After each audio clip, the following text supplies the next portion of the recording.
Good morning and welcome to the 11th meeting of the Rural Economy and Connectivity Committee.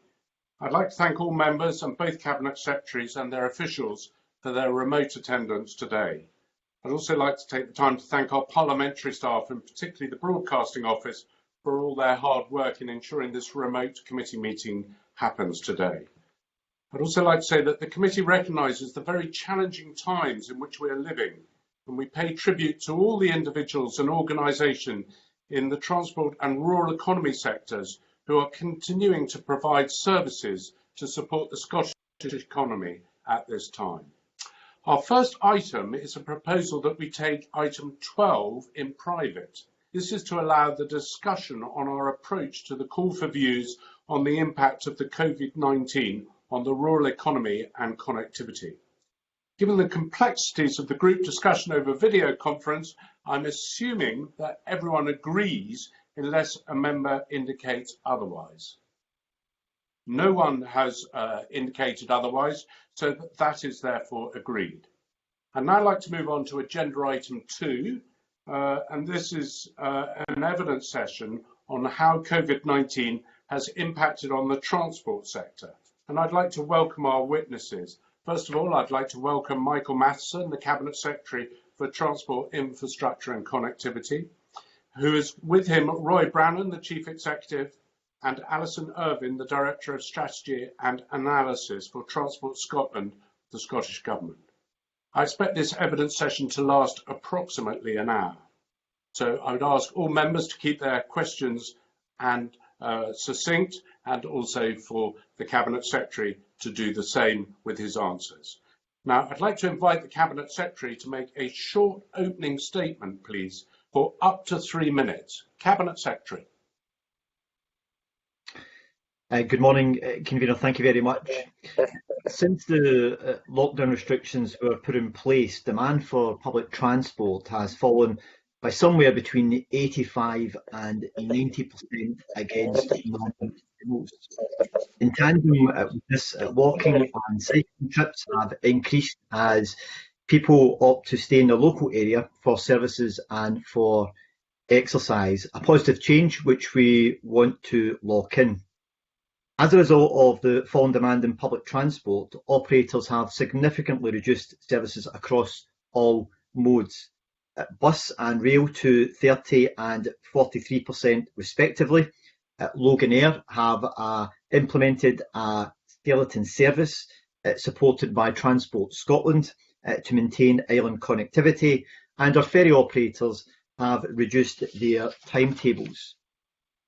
Looking forward to the transition to a new normal for transport, there are a range of issues which we are giving consideration to. The level of physical distancing will obviously affect the supply of public transport. Operators estimate that the 2-metre rule could mean capacity is somewhere between 10 and 25% of normal. As a result, a system that typically had 1.5 million journeys per day with peaks in demand at 100% capacity, we will be substantially constrained within the transport sector. As government considers how and when to ease lockdown measures, it's obvious that careful management of demand on the transport system will be necessary.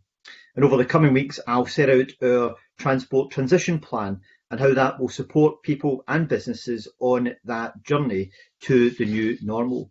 That plan will set out what steps public transport operators will take to make our buses, trains and ferries as safe as possible. It will provide guidance to the public and businesses on how and when to use public transport, reinforcing the importance of continued working from home, staying local and walking and cycling.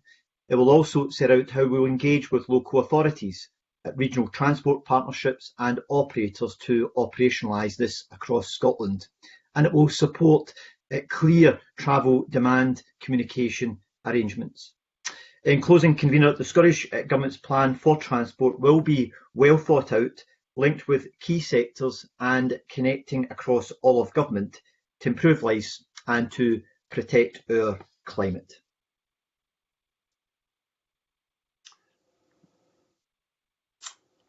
Thank you very much, Cabinet Secretary. And the first member with a question on the transport section is Colin Smith. Colin. Good morning to the panel, and can I echo your comments, Convener, on thanking all our fantastic transport staff who are keeping Scotland moving. Can I also thank the Cabinet Secretary for his opening comments, and particularly highlighted the fact that the use of public transport has obviously fallen quite significantly. There is, however, likely to be an increase in demand in the coming weeks. And could the Cabinet Secretary tell us what guidance the Scottish Government have already issued to rail and to bus and to ferry operators on the issues he talked about around social distancing? What does that look like, for example, when it comes to a bus? And if that guidance hasn't already been issued, when are we likely to see that being issued? Cabinet Secretary. Well, Colin raises an important point, and that is around the existing arrangements which we have within the public transport sector. If I go across the different modes, so for example, we already have arrangements in place on rail in order to facilitate social distancing. So for example, on key routes, capacity has been increased in order to help to facilitate social distancing for passengers on these routes. So that in some cases means an increase in frequency of service or additional carriages which have been added to services to support people in physical distancing. ScotRail have also implemented arrangements at their stations in order to ensure that staff that can appropriately social distance are able to do so, and that they've put arrangements in place for those where there may be a compromise of the 2 metre rule. The guidance for that, which was there was guidance which was issued a number of weeks ago, which was applied across the rail network in the UK, which is being applied here in Scotland in the same way it is in other parts of the UK. Again, they've also introduced, where appropriate, PPE being made available to staff where they believe that that 2 metre space could be compromised. That's also been applied by Network Rail in areas where they're undertaking engineering work, where again staff could potentially be compromised in the 2 metre physical distancing arrangements. In terms of on bus operators have already implemented the guidance which has been provided by Health Protection Scotland around 2 metres. So if you go onto a bus, you will see that they have, in some cases, they have actually sealed off seats to keep passengers apart, put indicators on them that you shouldn't sit on certain seats as well. They've also put in enhanced cleaning regimes, as they have in rail as well, particularly in touch points that may be used by passengers, and they've also enhanced deep cleaning of vehicles and also of rolling stock. Alongside that, where bus operators have saw an increase in patronage in particular routes, they have looked to change the bus that they're using. So for example, rather than using single deckers, they've moved to double deckers, increased the frequency of service in order to try to help to support people in maintaining physical distancing. If I turn to ferry side as well, CalMac and the Northern Isles Serco services have implemented arrangements to remove the need for staff to directly interact with passengers in the same way. So for example, shops, retail sections have closed. They have also put arrangements in place for staff in terms of passageways, in managing to try to help to manage the 2 metre rule as best they can as well. So they've instigated a range of arrangements in place, taking into account the advice that was provided by Health Protection Scotland in order to try to help to minimise the risk that's exposed to staff and also to passengers using the services. Thank you. Colin, do you want to come back on that? Yeah, the Cabinet Secretary, I thank the Cabinet Secretary for that answer. He referred rightly so to the safety of staff and access to PPE. Can I ask, has agreement been reached with the trade unions, and are they satisfied with the level of support that's being provided for their staff? And could you comment on the concerns that have been raised that Transport Scotland have asked rail operators to increase services from Monday the 18th of May? So part of the guidance that was issued for the rail side was around PPE, so for example around Network Rail and also around train operating companies, and we've been in dialogue with train operating companies, in this case with ScotRail and also with Caledonian Sleeper, to make sure that they have appropriate stocks of PPE, which they've been procuring as and when they require. We also have available through the Scottish Government advice that they can get in order to be able to secure PPE if that is necessary. However, there will be further work to be taken forward on this, because you'll recognise that the rail network and the transport network just now as a whole has got very low volumes of passenger numbers making use of it. As services start to ramp up, further arrangements will be put in place, and that's what part of the transition plan will also set out, some of the arrangements that we expect operators to put in place, and also what the public should expect to see being put in place in order to help to minimise risk as well. So there are arrangements in place at the present moment, but there will be further changes which will have to be taken forward as we see demand potentially increasing as some of the lockdown arrangements start to be eased off in the weeks and months ahead, and that's what the transition plan will seek to address. And the arrangements around developing the transition plan will involve engaging, as Colin Smith rightly raises, the trade unions, will involve engaging with the trade unions in helping to shape that in order to make sure that that they're content with the management arrangements which are put in place.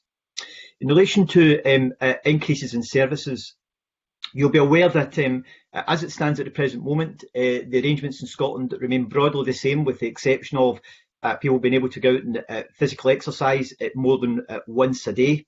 And as a result, there are no significant increases in demand for rail services in Scotland from what I can see from the data that I've considered at the present moment. Therefore, I'm not of the view that there is a need for us to increase rail services in the way in which they are in England on Monday, because there is not the increase in demand which we are facing at the present time.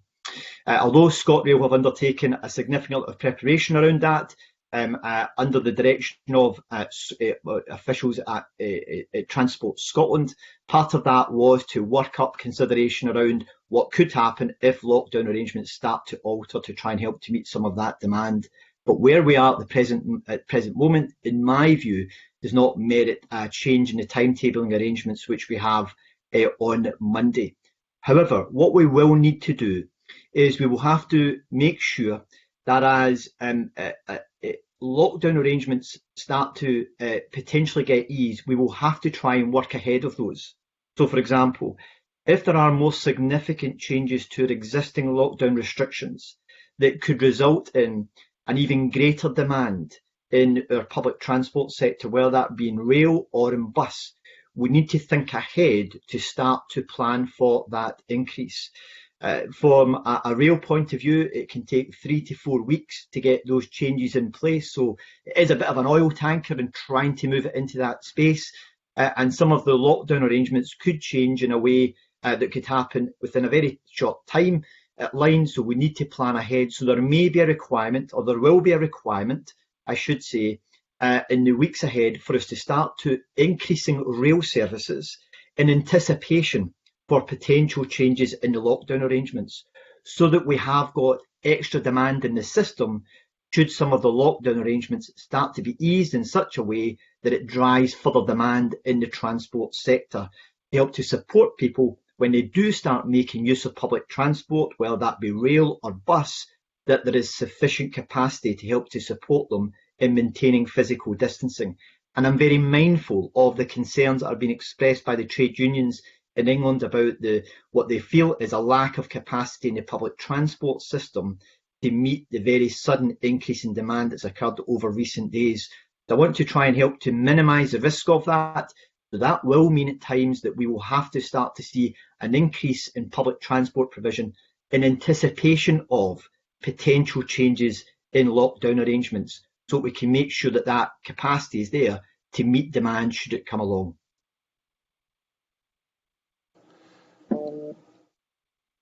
Colin, I'm going to come back to you for one further question, and then because those have been very full answers, for which I appreciate, the need of, we're going to have to keep it moving to allow all the members to get their questions in. Colin, one more question from you. One final question, Convener. Thank you very much. Can I just clarify from the Cabinet Secretary that the transition plan he referred to will be published before we see that increase in public transport provision? And will part of that transition plan include consideration of whether or not face coverings will become mandatory and not just advisory, as it appears to be the current position of the Scottish Government? So your latter point, yes, it will cover that type of detail, and it will have to be operationalised then by operators in place. So that's the sort of issue which we'll explore and we'll consider, and we'll take clinical advice around that type of arrangement before anything it changes around the existing guidance for using facial coverings in the use of public transport. In relation to your specific point around the transition plan, the transition plan will deal with a much wider range of issues than some of the small steps. So, for example, the increase in services that was being considered for Monday of next week was actually very small. It was only for about an extra 100 services. It was about a 4% increase, and that was an anticipation for any potential small increase in demand that we might have seen as a result of any changes. So there may be very small changes that take place over the next couple of weeks, which may be ahead of the transition plan, but that will only be to meet any very small increases that we may see within the demand within the public transport system. But the bigger changes that may be required in the weeks and months ahead, I would expect a transition plan to be in place before those more significant changes start to be implemented. Thank you, Cabinet Secretary. Mike Rumbles, I think you have a brief supplementary. Mike. Thank you, Convener. Good morning, Cabinet Secretary. Could I just ask a supplementary on face coverings? If the government goes to making face coverings compulsory on trains, will you think about an operation like they have in Spain, where people, we see them on the television being handed out to people who haven't got them, because that could cause a lot of problems if you go down the route of compulsory wearing on trains? Well, I think if we go down a route where we make it mandatory for individuals to have a face covering, then we'll have to look at how that would be policed and how that would then be enforced as well. I should stress here is that any decision relating to face coverings in public transport will be guided by clinical advice from Health Protection Scotland and the clinical advisors there. It's important we make sure that we take an evidence-based approach to any arrangements that we do put in place. We have a guidance at the present moment which advises people that if you are in an enclosed space such as within public transport, you should consider having a facial covering. But if we go beyond that, it will have to be based on clinical advice. So what I can assure Mr Rumbles of is that that's the type of issue that we will consider within the transition plan. And it will be set out in the transition plan so that if there are any changes to the existing arrangements, that appropriate measures will be put in place to help to support enforcement of it and arrangements for it to be put in place. Thank you, Cabinet Secretary. I'd now like to move to Rachel Hamilton. Rachel Hamilton, you've got some questions. Thank you, Convener, and good morning, Cabinet Secretary. Cabinet Secretary, the Caledonian Sleeper, as we know, is still operating a 6-day-a-week service, and Rupert Soames, Chief Executive of Serco, has said it's a good way to social distance travel between England and Scotland. I have a couple of questions about this specific service. How much is the service costing the taxpayer through this lockdown period? How long do you believe such a support might be necessary? And when might you expect the franchise holders to resume financial responsibility for the service provision? And do you have any figures on the usage of the service currently? On On your latter point, I don't have those details to hand, but I'm more than happy to try and get a hold of those details for you in terms of usage of the Caledonian Sleeper specifically that you made reference to as well. As you'll be aware, we've put in place an emergency arrangement within the franchise agreement for both the Caledonian Sleeper and also for the ScotRail franchise. That's been put in place for the next 6 months. It will be reviewed in September. It's the same arrangement that's been put in place for train operating companies all across the UK. Given the big drop-off they have saw in passenger numbers and the impact that then has on their revenue.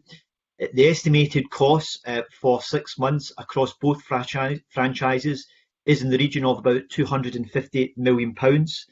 The final cost on that particular variation to the contract is dependent on how long we have to extend the existing waiver within the contract. So I can't give you a final figure on that, but for the 6 month period that it's been put in place, the estimated costs at the present moment are in the region of £250 million across both the Caledonian Sleeper and also the ScotRail franchise.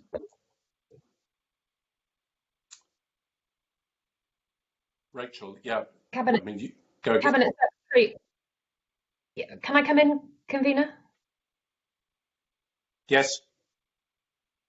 Cabinet Secretary,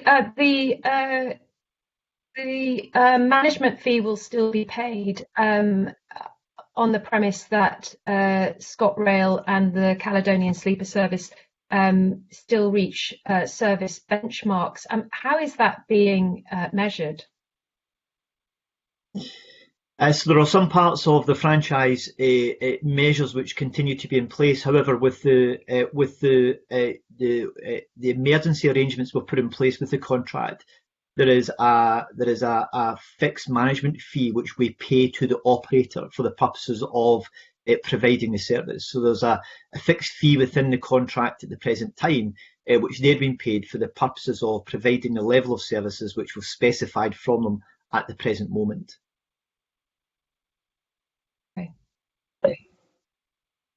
Thank you. I have another. Sorry, Rachel, just one more question for you, and then I need to move on. Yeah, Cabinet Secretary, Transport Scotland is currently paying bus operators concessionary fares reimbursement and bus service operators grant at levels based on historic payments. How long do you expect these payments to continue? And are you confident this is enough to allow bus operators to remain solvent? And do you believe that the operators on this basis will be able to continue to supply services following the pandemic? Well, we've put these arrangements in place in order to help to support the bus sector because of the big drop-off they faced in patronage, and we moved early to do that in order to help to support the industry, recognising the important value they have in the public transport sector, but also to help to make sure that we had a level of service which was available for key workers to be able to use over the course of the last couple of weeks. The arrangement has been put in place initially for a 3 month period, so it will be reviewed in June as we look at whether we have to roll that further forward. That will be a decision which will be based upon where we are in terms of patronage levels and also the restrictions which they face around physical distancing. Even with those arrangements in place, I am under no doubt that the bus sector will continue to face real challenges.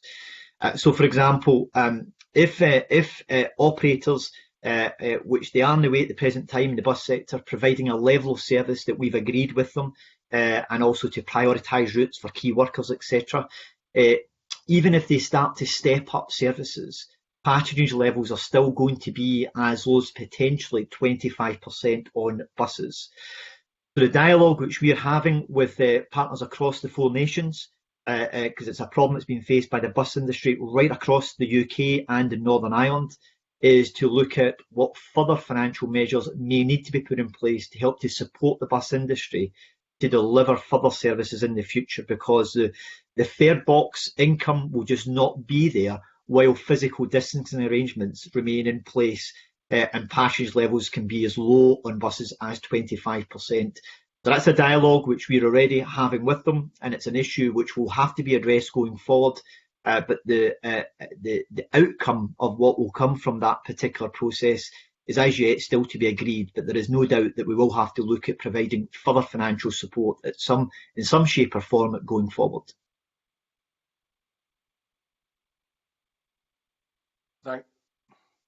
Thank you for the answer there, Cabinet Secretary. Christine Graham, I think you want a supplementary question on that, and then you have a further question you want to ask. So, Christine Graham. Well, I think the further questions actually probably been answered about financial support now and in the future for transport services, but I want to ask the Cabinet Secretary to focus on rural buses, because while it's very laudable, absolutely agree entirely that cycling and walking is to encourage and perhaps reconfigure our streets, that's fine in urban areas. But if you're living in rural areas such as my constituency in the Highlands and Islands and so on, it is a service that the bus provides, although by private companies. Can I ask if the Cabinet Secretary is giving particular attention to the needs in rural areas to keep a bus service running that really, frankly, has never had lots of passengers on it, but is essential to connectivity for work, medical reasons, and so on? So we have, as part of the arrangement we've put in place with bus operators, is to make sure that they're looking at trying to provide as broad a service as they reasonably can, but they are prioritising key routes for key workers, and to try and maintain as broad a timetable as they can within their respective areas. And that would include, as Ms Graham highlights, in rural areas such as in the Borders and in the Highlands of Scotland. So yes, that's something that we'll continue to engage with the bus sector on, because it's important that even as people start to potentially move back to work and they can choose active travel, there are rows where that just will not be a feasible option for them. And that's why it's important we try to make sure that we have as broad an approach as possible in making sure that as many options as possible are available for individuals in rural areas as well, to make use of public transport as and when it's appropriate. Can I ask a supplementary, Convener? Well, you're almost halfway through it, so off you go, Christine. Well, I just want to re-emphasise that while it's laudable to get people back walking and cycling with the huge distances in rural areas, I think we may even need to, in some respects, increase bus services in rural areas if we're going to have people 2 metres apart on buses. So strangely, it might be a very different change in balance that happens in rural areas from urban areas. And that may very well be the case, but we also need to make sure that we try to encourage people to, as I mentioned in my opening statement, is that where they are able to continue to work from home or to work locally in a remote way, that we encourage them to do so, to make sure that we look at managing the demand on our public transport system, because the reality is that it just will not be able to return to normal with the flick of a switch. Because physical distancing will constrain its capacity, and therefore the new normal will involve people looking at different arrangements, including their work arrangements, in order to try to help to reduce demand on the public transport system, both in rural areas and also in urban areas. Thank you. Thank you for that, Cabinet Secretary. The next question is from Peter Chapman. Peter. Yeah, thank you, Convener. Cabinet Secretary, we know numbers of travelling have plummeted and the industry is under huge financial pressure. So what, if any, contingency plans do Transport Scotland have in place to deal with the possible financial collapse of a major public transport operator? And as a side to that, we know that the privately owned coach industry is under huge pressure. These are the folk that deliver holidays and make cruise liners. There's very little or no support being announced for that part of the industry. So there's kind of two questions there, Cabinet Secretary. Okay, on the first point is that obviously in the rail side we have what is the provision of operator of last resort, which is an arrangement which we have in place. So if there was a failure of an operator, that we could step in and we could take over arrangements for the running of those services. But I would emphasise the action which we took forward at an early stage with the emergency variation to the contract was to prevent that risk from occurring in the first place. So it was, given the passage levels had dropped off so quickly in the rail service and the rail industry side, it was very clear that there was a risk that train operating companies would just collapse financially. And that's why we moved quickly to put those arrangements in place. Of course, if a major bus operator was to collapse, it would be because it's a deregulated market. It would be a market that could be filled by competitors, or it could be for a local authority to step in and to take over bus operations within their respective areas if they thought that was the appropriate approach to take. In relation to your second point, Mr. Chapman, around the coach industry, there are, I should say that the coach industry doesn't sit with myself, it sits with my colleague Fergus Ewing, because it's largely a tourism-based industry, working with the cruise sector, hotels, etc. So it doesn't sit in the public transport side. I know there is engagement taking place with the coach operators. My officials are engaging with Fergus Ewing's officials to look to see if there's any support or assistance that we can provide as well. Those coach operators that do provide any form of public transport will be able to benefit from the arrangements I put in place, or we've put in place, through the concessionary travel and the BSOG grant arrangements. Of course, they could also benefit from some of the other grant arrangements that have been put in place, including some of the relaxations around business rates, which can be provided as well. So there are some measures that some operators may benefit from, and others which are still experiencing difficulty. And I know that there has been engagements with coach operators directly to consider whether there's anything further that could be done to try and help to support the sector. Okay, thank you. Cabinet Secretary, just before we move on, I do have a supplementary to this. You've indicated that the cost for Transport Scotland taking on the risk and reward, as it were, for the railway network is about a quarter of well, 250 million, I think, is what you said. That's over 6 months. It could well be longer, and my concern would be that with social distancing on railway carriages, maybe meaning only 8 to 10 people, maybe 15 people on a railway carriage, it's never going to come back in the short term to any financial balance. Therefore, I'm just wondering how the Scottish Government are proposing to finance possibly what could be up to £1 billion in costs for running the rail network while we have social distancing in place. You're quite right, Convener, to highlight the real restrictions that physical distancing will have on the rail network.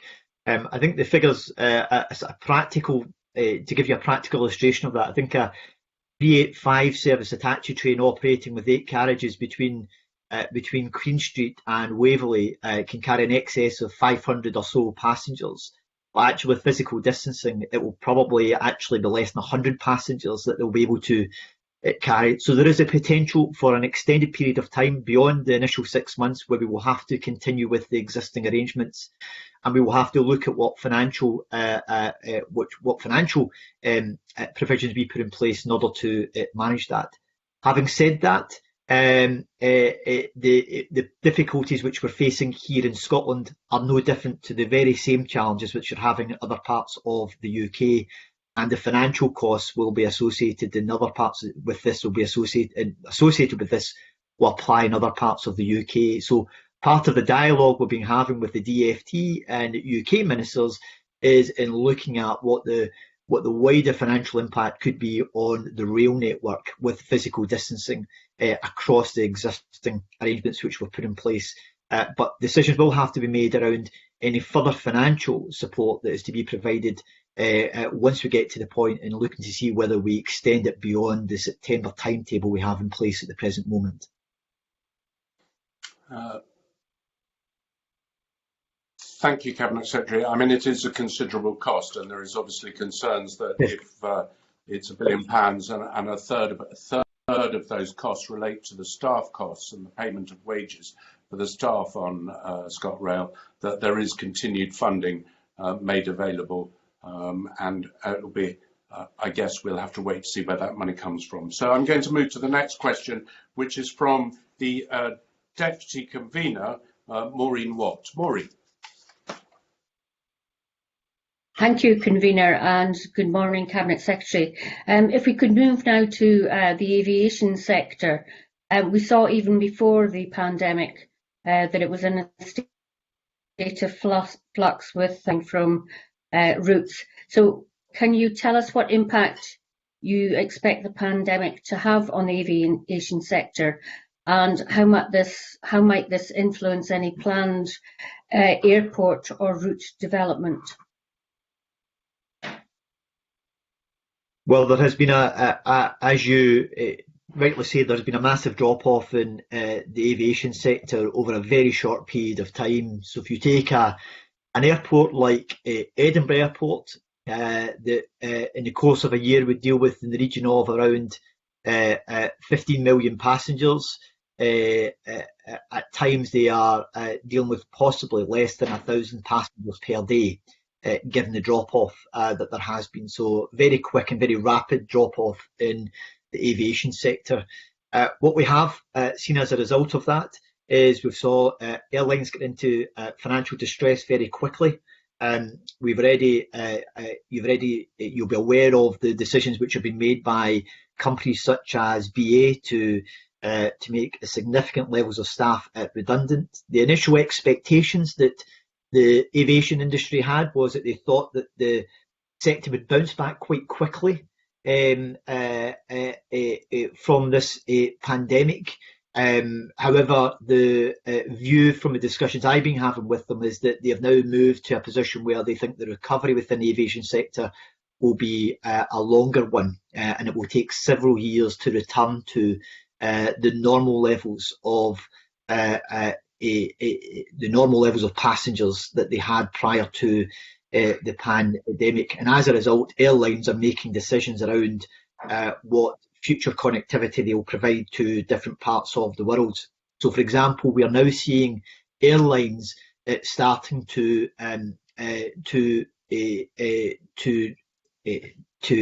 drop off aircraft numbers. So they're no longer holding the level of aircraft that they would have held previously. Which again will have an impact on the range of flights that they will have, that they'll be able to provide. What we have done is that we have put in place arrangements. So, for example, we put arrangements in place to help to support the aviation sector through business rates for our airports, to help to support them, and also for ground handling organisations and operators are based at our airports to provide them with some financial support. We also put arrangements in place to help to support Loganair, because Loganair is critical to island connectivity. So the island connectivity we have with Loganair at the present moment is as a result of a direct contract we've put in place with Loganair to deliver these flights in order to make sure that we maintain critical connectivity to our islands. These flights are restricted. They're only for essential workers and key workers. They also carry essential medical supplies and also mail deliveries and other essential supplies that are required for the islands. And it's a contract which we've put in place and which is extended until the end of this month, and we'll keep that under review. We've also been engaging with the island authorities, and the general view is that those services have been operating well, and we've amended some of the timetable to make sure that it aligns with some of the requirements on the islands for mail and also for medical supplies going in and out as well. So we are going to be in a position where aviation is going to be a very challenging area for an extended period of time, but we've taken action to protect air connectivity to our islands. And a piece of work which we're now taking forward with our airports is to identify the key routes that we would like to see being reintroduced to Scotland when we're in a position to do so, particularly to international hubs, to North America and into other parts of the world. And that work will help to inform how we take forward our route development work post COVID-19 to identify the routes that we see as being a priority for business and for tourism, and to try and help to get those routes re-established as quickly as possible. But given the downturn in industry, that will be much more challenging than it has been in the past, given our relative success in improving air connectivity to international hubs in Scotland over recent years. Thank you very much for that answer, Cabinet Secretary. I think what you said about the islands and connectivity there should be very reassuring. Before I ask you the next question, can you tell me how much consultation UK government had with the Scottish government in relation to putting in place the 14-day isolation for people coming into Scottish airports from international areas? The 14-day quarantine arrangements that they plan to introduce. Yes. There was no formal consultation with us on that matter. We were made aware of it a few days just ahead of the announcement. So there was no formal consultation with us around what the UK government's plans were. We have obviously we've raised a number of different issues with them and how that would impact on Scottish travellers. So, for example, if you're coming into Heathrow and you're going to a connecting flight, say to, for example, Aberdeen, does any quarantine apply at the Heathrow end, or does it apply at the Aberdeen end? To try and understand these issues. So these are points that we are pursuing with the UK government to get clarity around these matters, not just for Scots travelling, but also for Scottish-based airports, so they have a clear understanding of what arrangements that they should be looking to put in place. But there was no formal consultation with us on the arrangements that the UK government announced, other than being made aware of their plans just ahead of the public announcement of them. Yes, there was certainly no thought given to workers coming in to work in the oil and gas sector, that's for sure. Can I move on to my next question, which is about the role of Prestwick Airport during the pandemic? I understand that there's been a lot more activity and more freight flights to and from Prestwick Airport, and I wondered how you think this affects future plans for the airport. And could you tell us if it's been used as a parking space for aircraft not flying at the moment? So Prestwick Airport has been relatively busy, largely due to freight, so air freight overall. So it has continued to provide an important air freight hub for not just the domestic market but also internationally. So it's continued to provide that. Alongside that, there has given it has 2 runways and also has a significant amount of additional space around the actual airport terminal building as well. It has been used by airlines for the parking up of aircraft, which has been used quite extensively. And Prestwick Airport management team have maximised the potential for aircraft to be parked up there. So it is being used as a holding place for unused aircraft at the present moment. So the airport has continued to provide support to freight services and other services that have been making use of it, and it is also continuing to be used as a site for locating unused aircraft at the present moment. And given that, is there any way that the management are sort of forward looking into seeing whether that can continue post pandemic because of the fog free and good nature for getting to markets more quickly rather than having to go down to Heathrow? Yeah, they have. The management team have been working hard there to help to build increased freight capacity. So, and it is well recognised as an important freight hub, and it's well utilised by the industry, and it's an area which the management team have been keen to try and grow over recent years. In terms of the parked up aircraft, that's largely dependent upon the downturn in the industry, and I suspect the airlines will start moving those at the point when they start to increase their flight services. But the management team there have been trying to make sure that they identify potential areas where they could offer extra services during the present pandemic, and they've been working particularly with freight operators to try and identify any additional capacity they could provide to them to help to support the movement of goods.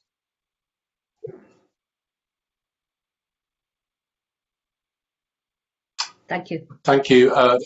Maureen, are you satisfied with those answers? Thank you. If you are, I'd quite like to ask a quick supplementary there, Cabinet Secretary, with the sale of Prestwick Airport being put on hold, and I assume the downturn in fuel trading carried out with the American Air Force and not using it to the same extent. The cost for running Prestwick Airport in the past had been estimated at £10 million. There was nothing in the budget for that. Is the Scottish Government confident that they will continue to be able to fund Prestwick Airport to the tune of £10 to £12 million every year till it's sold? In terms of the sale, so the work around the preferred bidder continues. So the management team continue to engage with the preferred bidder in looking at progressing that. However, given the overall downturn within the aviation industry, the timeline around that has had to be extended, so it will take a longer period of time, but they continue to make progress with the preferred bidder. Yes, as it stands at the present moment, indications from Prestwick are that they will be able to continue to meet the cost of operating the airport from within their existing means. One of the although they have saw a reduction in military activity, they have of course seen an increase in the parking up of aircraft, which has brought in an additional revenue stream to them in a way that wasn't there previously.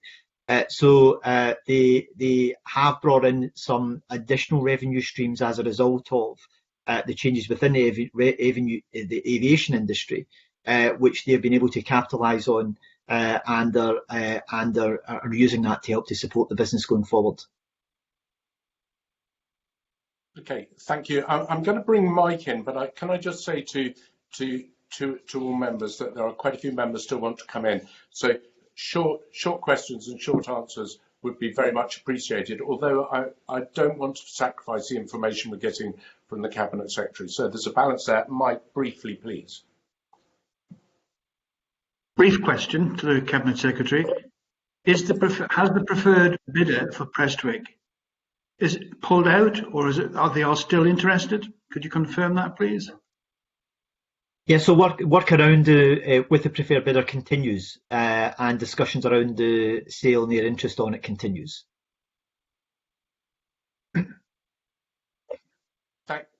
Thank you for that. I'm going to move on to the next question, which is Emma Harper. Emma. Thank you, Convener. Good morning to you, Cabinet Secretary. I've got a couple of questions around street design and pavement spaces. I know that the Scottish Government has already committed £10 million of existing active travel investment to create Spaces for Everyone scheme, which will support the local authorities to temporarily widen pavements and alter street patterns and create segregated cycle lanes, so that obviously we can continue to do social distancing and have our key workers travel safely. And I know also that Transport Scotland have published guidance for local authorities on how existing temporary traffic regulation orders and the notice system can be used to authorise the temporary changes. So my first question is, can you give us a wee update on the rollout of the Spaces for Everyone programme? And can you confirm that the Scottish Government supports local authorities to reallocate road space away from parking and general traffic so that pedestrians and cyclists can then be actively encouraged to use these facilities as they're being transferred? Well, as you'll be aware, we announced the £10 million fund for Spaces for Everyone to support local authorities to put in place what was effectively pop-up cycling and walkways to assist people in social distancing for walking, cycling and for wheeling, to make sure we also provide additional space for those who may use wheelchairs. And that's why I've asked local authorities to look at how they can make use of this fund to help to provide these additional facilities to support people, whether it be those who may be moving just for their general daily exercise, or whether it be for commuting to work, that we use the opportunity to try and get some additional infrastructure in place to support people in using active travel options. So we'll put in place a range of measures to support local authorities to do this. Much of the type of work that they would need to take forward in doing this is very low cost. There is quite literally some road markings and cones that need to be put down to create these facilities. So much of it will not cost a great deal. And we've also given them guidance around how they can use the existing legislative framework in order to put these arrangements in place quickly. And you may be aware that Glasgow and Edinburgh have been very quick off the mark and have already actually closed off roads. And I saw just yesterday that Glasgow have started putting down the markings for their Clydeway cycle route, which is a temporary cycle route that they're operating. I think it's from the east to the west of the city, and they've got that. They've now got that in place using the existing legislative framework around the legislative framework for temporary structures of this nature. So a couple of the local authorities are moving very quickly in implementing these. Maybe just to give you the most up-to-date information, if that would be helpful in terms of local authorities overall. So of the 32 local authorities, 25 have been in direct contact with Sustrans to discuss funding arrangements. And we've also had 4 of the regional transport partnerships in touch in order to look at taking forward measures. There's also been a number of other organisations, so for example, Scottish Canals, National Parks, Cabinet and Secretary. have been in touch. Sorry, Cabinet Secretary, I don't want to cut you short as you give a fulsome answer, but we are quite pushed for time. I would like to get Emma in with a second question before we move on the next one. And if you want to fill out on that, please by all means write to the committee to let us know. Emma, sorry to cut that short. Emma. I can follow up as well, because it is interesting to hear about the 25 out of the 32 local authorities. I'd be interested to see which ones in the South Scotland are participating, but I can follow up separately. The traffic regulation order, Cabinet Secretary, and the redetermination order, these are you intending on revising them so that then local authorities can make the temporary widened pavements maybe more permanent in the future, so that it's a more long-term approach? So that would be interesting to hear your feedback about that. Yeah, so they have existing legislative provisions to put these temporary structures in place, and we've given them guidance on that. But you are correct in that the TRO process is a process which we are looking to review, and we've been engaging with local authorities and other partners to identify the particular areas of difficulty they're experiencing with the existing regulations, and to then look at addressing those particular challenges. So that's a piece of work that we are already taking forward, and we'll continue to progress that with stakeholders to try and make sure that we streamline the process in an appropriate way, while at the same time also making sure that communities get the opportunity to be consulted on any changes that local authorities are implementing. Okay, thank you. Thank you, Convener. Thank you very much. Thank you, Emma. I'd like to move on to Angus MacDonald, if I can, please now. Angus. Okay, thank you, Convener, and good morning, Cabinet Secretary. If I could turn to the climate change issue. We know that there was a surge in transport-related greenhouse gas emissions following the financial crash in 2008 and 9. So I'm keen to hear what action might you take to ensure that, unlike the period following the financial crash, there is no surge in transport-related greenhouse gas emissions in the coming years. Well, around 37%, I think, of our greenhouse gas emissions come from the transport sector, so it's a major challenge for us in going forward. With the just from the conversation I was having there previously in responding to Emma Harper's question, is that one of the things we're trying to lock in is a greater use of walking and cycling, and some of the temporary infrastructure we're encouraging local authorities to put in place is an opportunity to help to give communities the ability to benefit from that type of temporary infrastructure, and then for local authorities to consider whether they may wish to then look at putting that in place on a permanent basis, help to support people who have taken up walking and cycling. We can see the very significant increase that has occurred. This is where that can be maintained and supported going forward. So I think we need to try and help to support people as best we can in making that transition to looking at using active travel for short journeys as much as possible.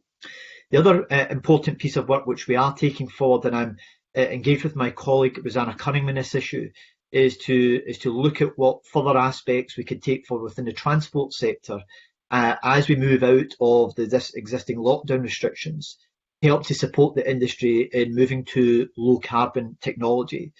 So we've got a stream of work which we're taking forward with the bus sector just now, including with bus manufacturers, and looking at what we could do to help to support the greater provision of electric buses, and helping to support the industry to move towards low carbon options.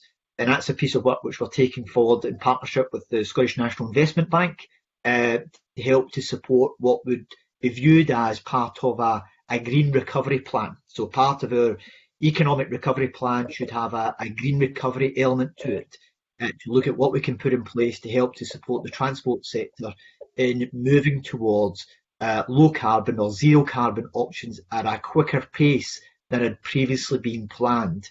And that's a piece of work which we intend to take forward over the next couple of months to help to try and engage with industry to try and look at options that may be available to them as part of the recovery plan. Okay, thanks. Well, further to that, you'll probably be aware that the Cabinet Secretary, that the Committee on Climate Change wrote to the Cabinet Secretary for Environment, Climate Change and Land Reform on the 6th of May, making a number of recommendations aimed at locking in the recent switch to walking and cycling from car travel. So how do you intend to act on the recommendations from the CCC? So in fairness to the CCC, I think I agree with the recommendation, and the week prior to them making that, submitting that letter to us, I'd already announced that we were going to make the £10 million available for pop-up active travel infrastructure. What I'm keen to do is I'm keen to try to help local authorities get to the point where we have exhausted that £10 million. I'm very open to looking at seeing whether we can provide further financial support to local authorities to assist them in making further pop-up infrastructure available. I'm also keen to look at what we can do to try to help support people in moving towards.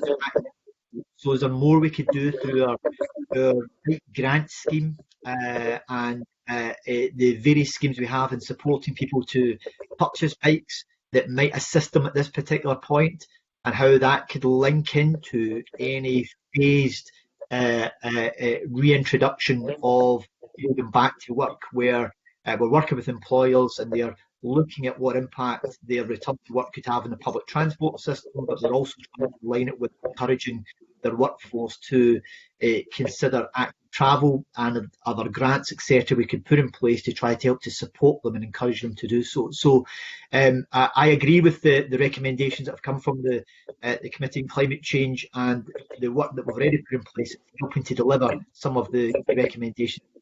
I'm conscious that the convener's getting increasingly agitated speaking, so I'll leave it there. You haven't seen anything if you think that was agitated. I'm wanting to bring in Colin Smith very briefly, and then I'd like to move on to John Finney. Angus, thank you very much for those questions. Colin, briefly. Thank you, Convener. Just a very brief point in terms of the longer term, Cabinet Secretary. The Spaces for People Fund obviously comes from existing Places from Everyone funding, which is for more permanent schemes. So will you make sure that the budget for permanent active travel schemes does not see any less money than was planned to be spent? Because there will be lots of communities that won't necessarily use temporary Spaces for People funding, up with the Six, for example, who will want to deliver permanent schemes to really make that long-term difference in active travel. Well, look, I don't want to see us actually.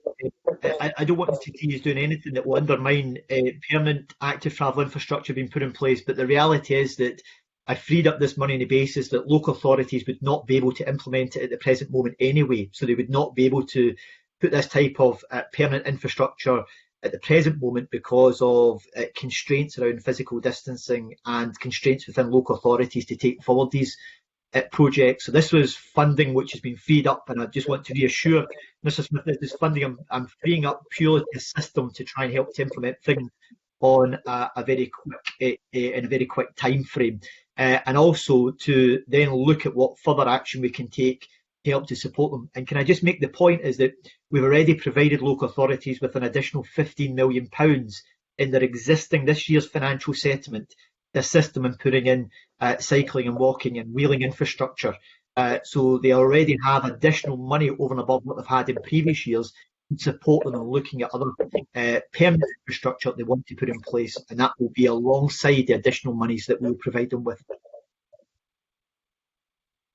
Thank you very much, Cabinet Secretary. I'd now like to move to John Finney. John. Yeah, good morning, Cabinet Secretary. When you're 20-something asking a question, Cabinet Secretary, a lot of issues have been covered. I'd like to pick up on two important documents, if I may, please, and that is the National Transport Strategy and the Strategic Transport Projects Review. Now, both of these documents were created in a different time and were predicated on entirely different circumstances. You've repeated today what you said on the 28th of April, that we need to consider the new normal, and you also have alluded to many things I wanted to touch on. There's been significant improved air quality, increase in active travel. With the question of additional space, you said that these are not costly measures.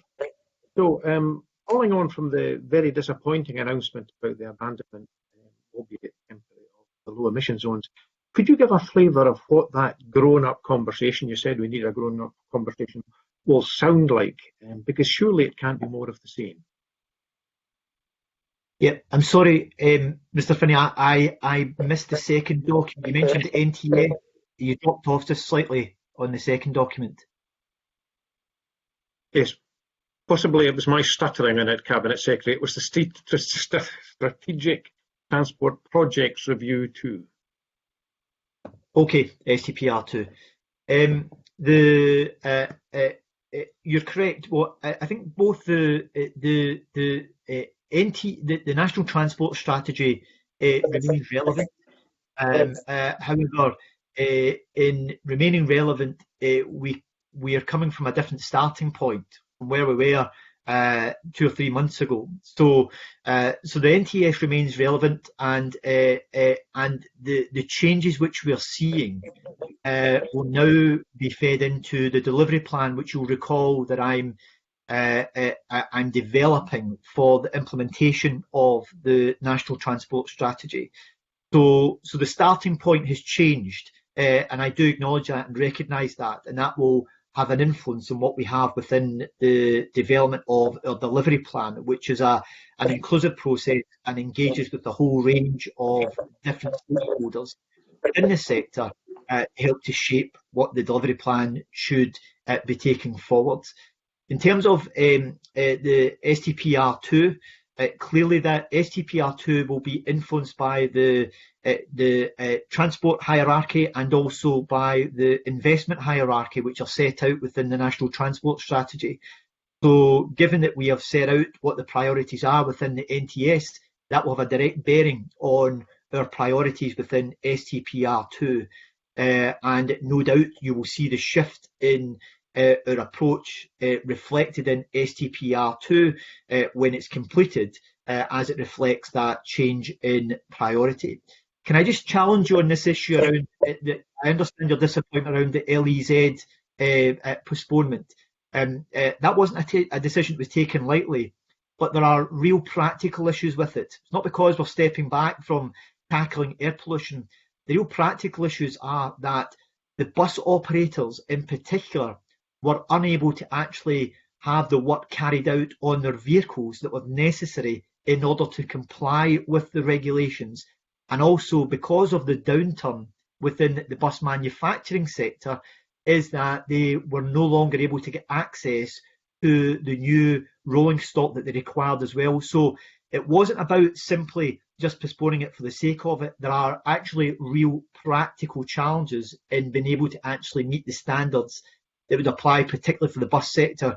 And we had to be pragmatic about that and recognise that they just were not able to undertake the work that was necessary because of the existing restrictions that are being applied at the present time, which had a direct impact on their ability to meet these standards. So I hope that gives you a reassurance around the LEZ, Mr. Finney, is that that's not a decision taken lightly. It was because of real practical difficulties in meeting the regulations.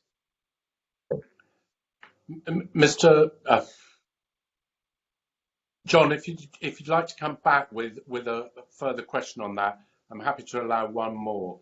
John, do you need a further question on that? Thank you, Convener. I'll be very brief.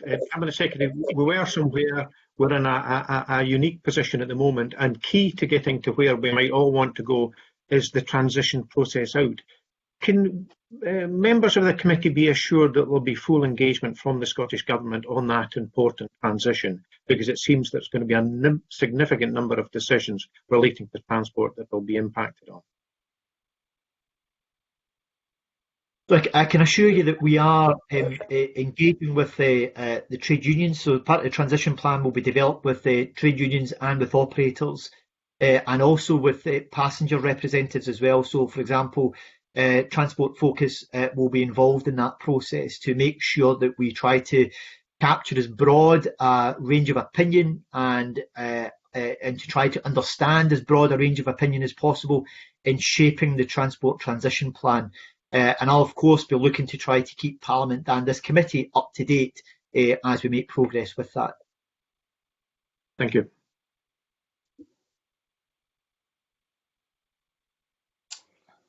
Thank you very much, Cabinet Secretary, for those answers, and thank you and your officials for coming to the committee meeting today.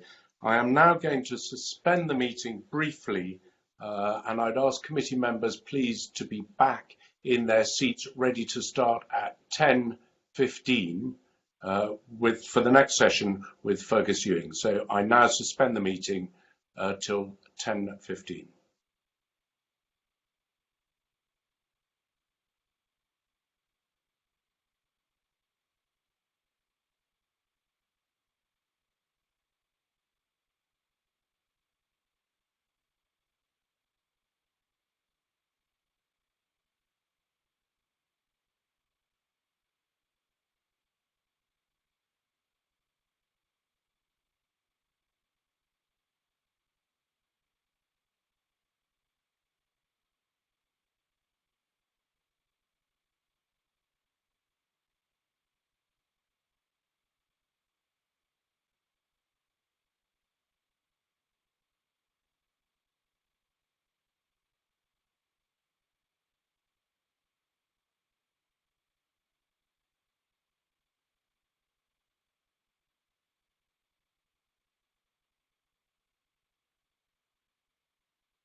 Good morning, everyone. I'd like to reconvene the meeting and move on to agenda item 3.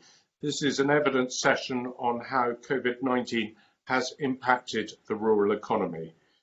We are slightly behind schedule, but I'm afraid working remotely does bring its difficulties. And so this session is planned to take approximately an hour before we move on to the next part. And I'd like to welcome Fergus Ewing, the Cabinet Secretary for the Rural Economy and Tourism, his assistant Alan Gibb, the Acting Deputy Director of Sea Fisheries, and Jerry Sadler, the Chief Plant Health Officer for Scotland and the Head of Science and Advice for Scottish Agriculture for the Scottish Government. Cabinet Secretary, could I ask you please to make a brief opening statement for up to 3 minutes, and welcome. Yes, thank you, Convener and members, and good morning. The crisis caused by COVID-19 has, I believe, exposed just how fragile the global food supply chain is. We need to produce our own food, and we need to ensure an equitable and regular food supply across Scotland. And this need has never been clearer or more manifest. To help all aspects of the food supply chain, we have over the past 8 weeks, introduced over 30 measures. We have provided £2.3 billion in support for business, including the rural economy, and including £100 million for self-employed people and for viable micro and SME businesses. We have put in place specific support schemes for both seafood and fishing, which have now paid out over £11.5 million to date, the largest amount paid out to fishing anywhere in the UK. For farming, we're ensuring that farmers and crofters and land managers get the support payments to which they're entitled and which they have earned on schedule. To date, we have made £357 million in basic and greening payments, and we've also paid out £86 million in historic convergence payments. In addition to that, we have started making payment of less favoured area scheme payments, beef suckler support, and now sheep support payments. And the Farm Advisory Service is offering webinars as well as online advice and support. We are also contributing to the recently announced marketing campaign by the AHDB and Dairy UK, a campaign to encourage more people across these islands to buy more dairy products, notably milk. Marie Goujon, the Rural Affairs Minister, and I are meeting regularly with key stakeholders. We are listening and we're responding, and government officials are working with the horticulture, fruit and vegetable and livestock sectors to develop specific social distancing guidelines. This crisis, Convener, has exposed the rural economy's resilience, its creativity and its innovation. Officials are engaging on a daily basis with our island communities, with rural communities, with the private sector to monitor and address emerging issues, particularly on food supply. Scotland Food and Drink has created an online hub connecting over 260 Scottish food and drink suppliers to consumers directly. Supermarkets and retailers are promoting and providing more shelf space for Scottish produce, and that we welcome. And we are seeing local promotion of locally caught seafood and fish through the Fish on Friday initiative and through harbour-side sales. The negative impact, though, for Scotland's rural economy is significant, deep and long-term. But the challenges created by this crisis are, Convener, being addressed head-on. As the Rural Economy Secretary, I'm doing all I can, together with my officials, to provide support and help throughout these most difficult times. I'm very happy to answer questions. Thank you, Cabinet Secretary, and there are quite a few questions that I'm sure you're going to be asked to answer, but before we do, I'd just like to check if there's any declarations from other members. I would like to declare, as you know, Cabinet Secretary, that I have an interest in a family farming partnership. I believe, Peter Chapman, you might want to make a declaration as well. Absolutely, Convener. I would like to declare as a member of a family partnership as well. Thank you, Peter. And I think Stuart Stevenson, you might want to make a declaration just before you ask the first question. Assuming no one else wants to make a declaration, I'm not seeing any nods or any notifications. So Stuart, if you could make your declaration and then move straight on to question 1. Stuart. Thank you, convener. I'm sitting 10 metres away from a very cultural holding from which I derive no income. To the question, Cabinet Secretary, how much emergency funds have been allocated to the rural economy in broad terms, and where have the funds come from? In particular, has some existing rural funding, which may not currently being called down, been reallocated?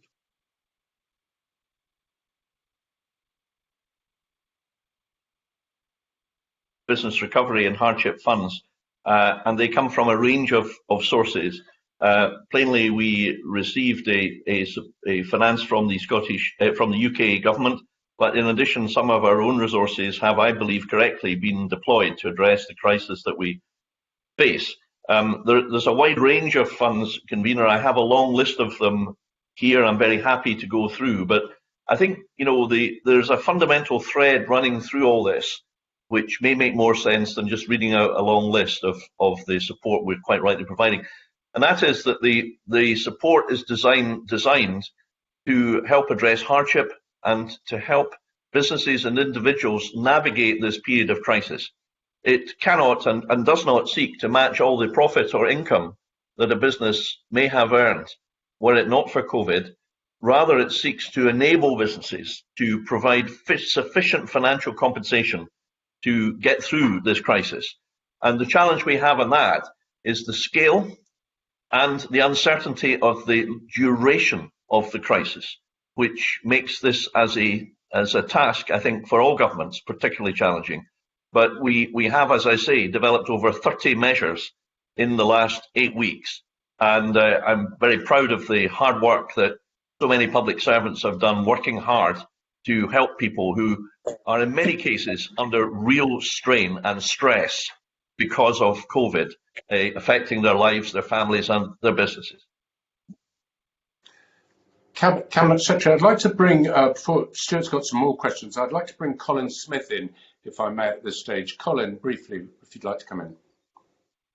Thank you, convener. The Cabinet Secretary has also referred to the long list of 30 national measures available to businesses and rural communities right across Scotland. But can you also tell us a little bit about what specific tailored support is being provided by the new South of Scotland Enterprise Agency to businesses within Dumfries and Galloway and the borders, tailored to the local area? Well, certainly. I'm in regular contact with the South of Scotland Enterprise. I had a conference call with them yesterday morning, as I did with HIE. Their board is meeting regularly. They have now received a substantial number of applications, both for the Pivotal Enterprise Resilience Fund and that's £90 million nationally, and also the £20 million Creative Tourism and Hospitality Enterprise Fund. In addition to that, I'm aware that they have reached out and engaged with sectors that have been particularly hard hit, for example, having conference calls with tourism interests in the south of Scotland. I know that their board appointed Mr. Smith just before the onset of lockdown, has been meeting and working very actively in order specifically to address the needs of the south of Scotland. Day and daily, I know that their executives, their senior staff, most of whom I know reasonably well, are addressing exactly the task that you wish them to address, as well as administering the funds that we have set up that are so important to alleviate hardship. The Pivotal Enterprise Resilience Fund was set up in part because we recognised that for businesses with a rateable value of over £51,000, there was no grant assistance available, and yet they had on-costs that have to be met with no income coming in the tourism sector. Many hotels, for example, in the south of Scotland area, whether in the borders of Dumfries and Galloway, were in excess of this figure, and therefore this fund, I believe, will provide a lifeline support for these particular businesses. I've also asked, of course, and I think Mr. Smith knows this, that we take a particular interest in areas of strengths of the south of Scotland economy, the traditional areas of farming, fishing and forestry, but also in renewable energy, in logistics, in transportation and distribution. And I know that the South of Scotland enterprises, a new body, are absolutely up for the task and getting on with it day and daily.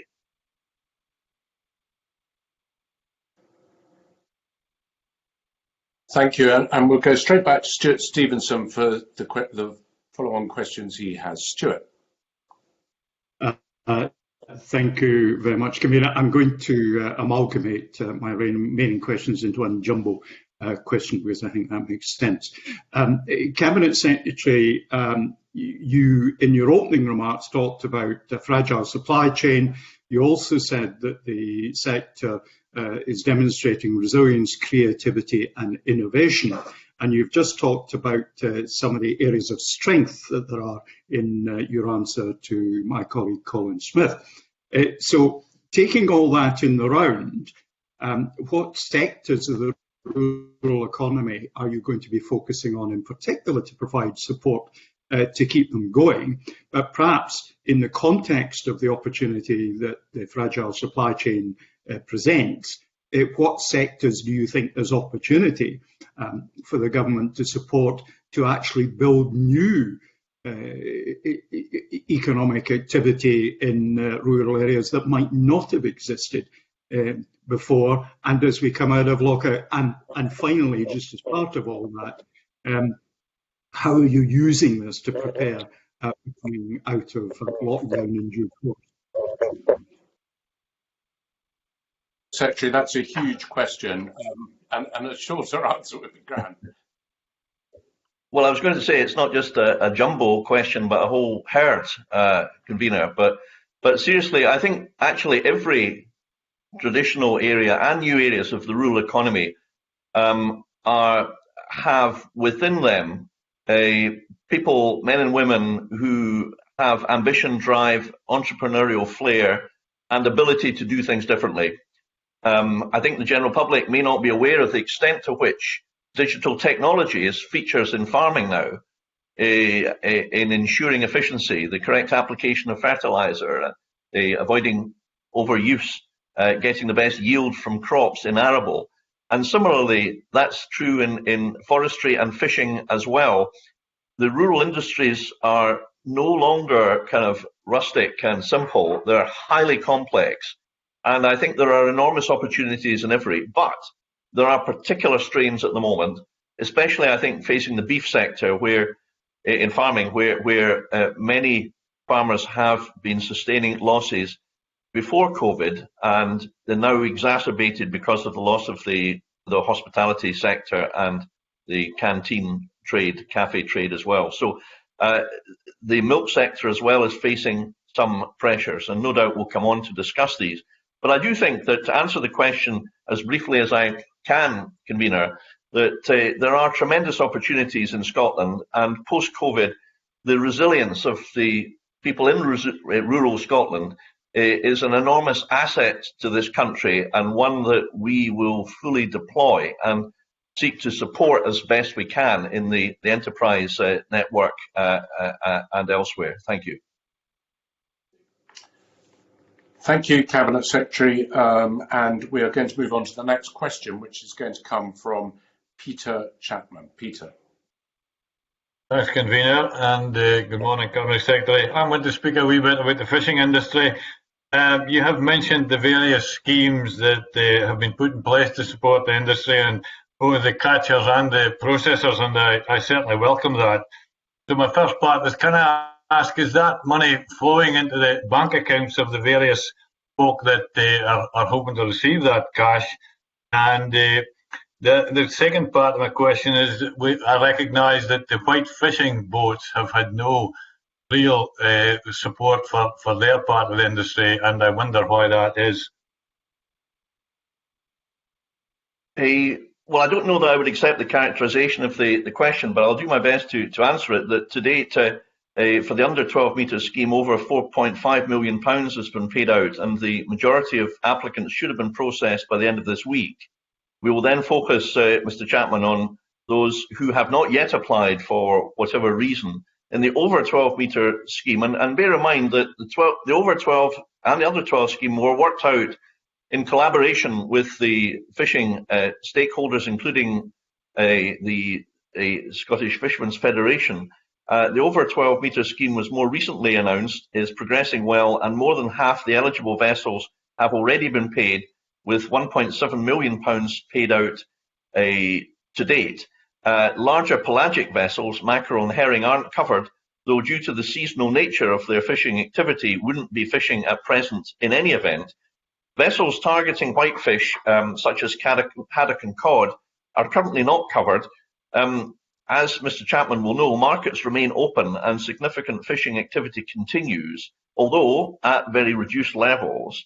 And the Scottish Government has supported this sector by agreeing to a request to introduce some effort limitations to try and help and regularise supply to market to maximise price, to avoid the market being flooded with all vessels landing at the one time. The producers' organisations have worked well on this. So further discussions are taking place on Thursday of this week, and I meet regularly by conference call with the SFF.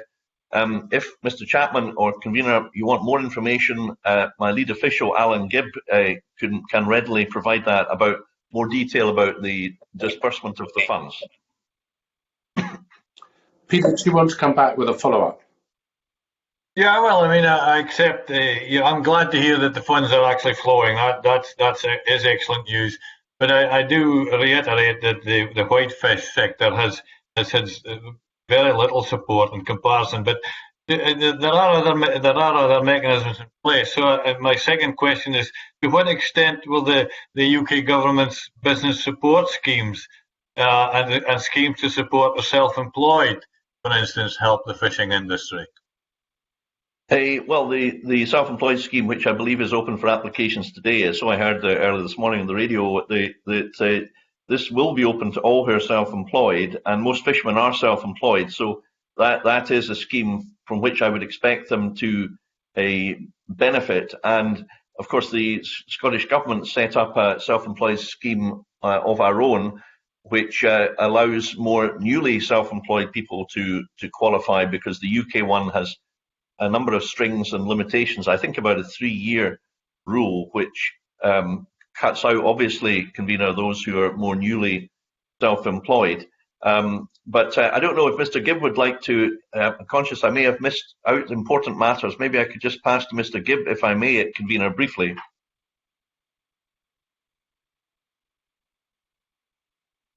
Thank you, Cabinet Secretary and Convener. Yes, it may help members just on the whitefish point in particular, just to get some of the most up-to-date information. Landings by the under 12 metre sector, the most up-to-date I have are down over 80%, and that's been as high as down 94%. By the over 12 metre sector that we're supporting, the shellfish sector, that's currently down, landings are down over 70% and has been as high as over 80%. Whereas the whitefish, which is the question that's been asked, is on average down 35%. So there's a marked difference between the sectors we've targeted with support and where we are with whitefish. Although, as the Cabinet Secretary says, I'm meeting with representatives tomorrow, and they are discussing with the Cabinet Secretary again next week, and we're reviewing this regularly to make sure that every business is different and to make sure that no businesses are falling between the gaps, and what that might look like. But it's very different in that sense. And just finally, Mr. Ewing talked about the self-employed scheme that's available for application. One of the drivers for this scheme was that floating businesses such as boats weren't eligible for the UK government's business scheme, and that was a key driver for the Scottish Government intervening. But hopefully those numbers help. Thank you. Thank you very much for that, Alan. And I'm briefly going to bring in Maureen before I go to John Finney. So the Deputy Convener, Maureen Watt. Thank you, Convener. Good morning, Cabinet Secretary.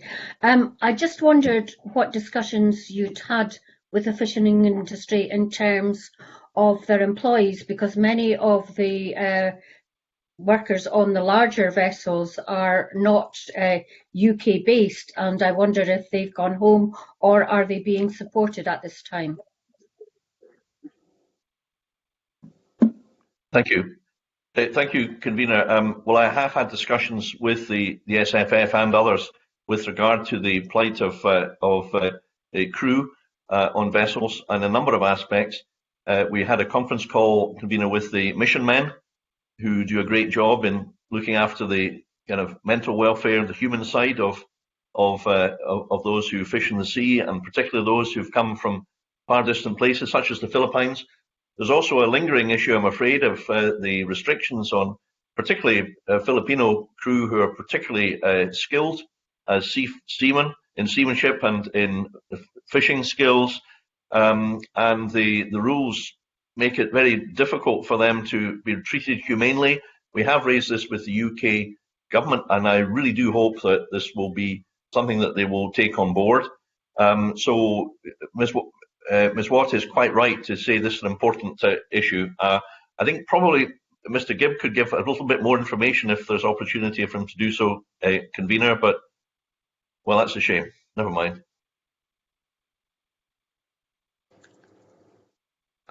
I'm sorry, Cabinet Secretary, I'm just conscious of the time and we have legislative things to look at afterwards. John Finney, I think you've got a question you want to come in on. John. Yes, thank you very much, Convener. Good morning, Cabinet Secretary. My question, Cabinet Secretary, is on aquaculture sector. Could you advise, please, what regulatory changes have been made in the sector? Has the degree of additional risk been assessed, and how the impacts will be monitored, please? Well, obviously, the aquaculture sector is extremely important to our economy, to the lives of individuals. It employs people in far-flung parts of the Highlands Lands constituency that Mr. Finney represents, and therefore it is something I hope that we all cherish and value. And also the standards that it has to meet are extremely high. Because of the impact of COVID, the finfish sector faced the prospect of having fish in pens for longer periods of time, either due to lack of markets, and I could explain the market situation, but I don't think I've really got the time. But the lack of markets is a factor, and the lack of personnel to tend them is also a factor. These practical factors mean that for the welfare of the fish, it's necessary that there is an element of flexibility. Therefore, the industry and SEPA have been engaging together under the auspices of Rosanna Cunningham, who's responsible, of course, as the portfolio minister for SEPA, and certain temporary relaxations on the use of certain medicines have, as I understand it, been introduced simply to deal with the necessary flexibility that's required at this time to avoid any welfare issue from arising. And I hope, therefore, that everyone would agree that these measures, Convener, and there's a large amount of detail here that I just don't have time to go into, but I would very much hope that everyone would agree that these are common sense measures, properly discussed and considered and assessed as appropriate in the circumstances and the time available to make sure that we can continue to enjoy high quality Scotch salmon and trout, and also that the high standards that we rightly have are continuing to be applied, but with an element of flexibility for the good of everyone. Thank you, Cabinet Secretary, for that reply. We've particularly given the less robust regulatory regime that's in place, Cabinet Secretary, and we've heard from you before that a precautionary principle must apply to this sector the same as everyone else. Have you given consideration, or will you give consideration to a temporary moratorium on expansion given the challenges the industry faces? Convener, I'm not sure I caught the very first subclause of that first sentence of the question, but if Mr. Finney is suggesting that we have a less robust regime, I don't actually accept that. Actually, if one has an international comparison, some of the regulations here, particularly those in relation to medicines and feed, are I think, higher than other regimes. So I don't think I would accept that as a premise. The industry does need flexibility. It obviously is an industry that's providing very high quality, nutritious protein. And I also believe that it has amongst the lowest carbon footprint of any sector of food, something that I'm sure we would all value and cherish. And therefore, if people are to continue to enjoy salmon, and more people, then we do need to continue with the sustainable expansion of the industry. So a temporary moratorium would serve no purpose at all. And we also need flexibility for the industry to be able to move to different sites, to adapt, to respond and to the needs of the wild fish sector as well, and to continue to do the various numerous things that are being done in order to ensure maximum fish health and welfare. A huge range of technical measures and massive investment by a number of companies in Scotland and in a sustainable industry. I think that's something of which we should all be proud and cherish. Thank you, Cabinet Secretary. Views are often polarised in this. You're either for it or against it. I'm nowhere. I recognise the value that the sector provides, particularly in the Highlands and Islands. I just wonder, in a situation where there were, and I know you didn't have the opportunity to go into the market challenges, I'm aware of these and the role of the Far East as a consumer. Is it not irresponsible with a reduced regulatory regime and the capacity issues that you've talked about not to have some consideration to a moratorium, albeit a temporary one, on expansion? Well, no, I don't think that the logic follows in any way whatsoever. But at the moment, I think that the main challenge for fish farming is simply to ensure the operation of the existing sites, their existing pens, because, as I mentioned, they are operating with reduced staffing. I don't think at the moment, Mr. Finney, that for the next few months that huge and rapid expansion is actually on the minds of many of the leading companies involved. I think they're more focusing on meeting the severe challenges of a reduced market and also the sheer difficulties of operating with fewer people. So in a sense, I suspect that over the short period, there may de facto not be much, if any, new expansion. But I certainly don't think that we should, and nor do I think that there's any case for a moratorium. What I do believe is that we need to continue the work about reviewing all aspects of the regulatory regime, responding to the criticisms that were made by parliamentary committees and others. I've already announced the measures which will see the tightening up of the use of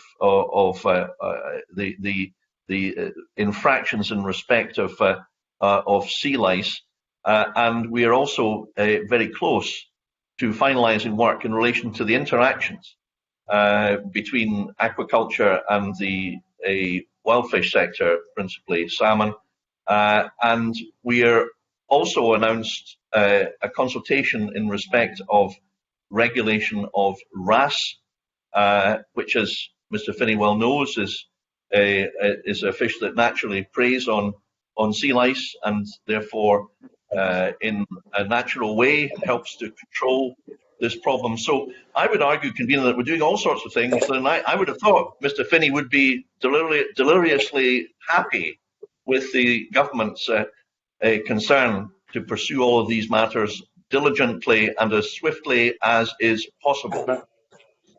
Cabinet Secretary. Of course, one of the problems with holding remote meetings is my normal way of attracting people's attention by waggling my pen to get them to come to the end of an answer gently.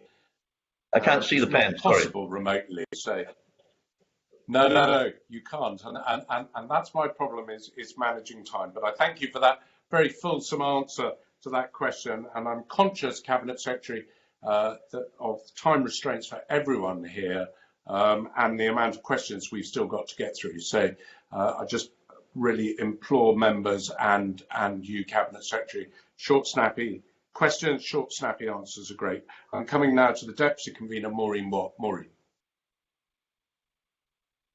Thank you, Convener.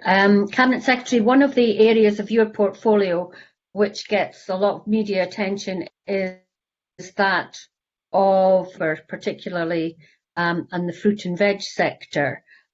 We've heard, even before COVID, we heard that the number of migrants that were going to be allowed into the UK was woefully inadequate. Indeed, it could all have been taken up in Scotland. So what discussions have you had with the industry in relation to this? I mean, how many local people have taken up the possibility of working in this sector?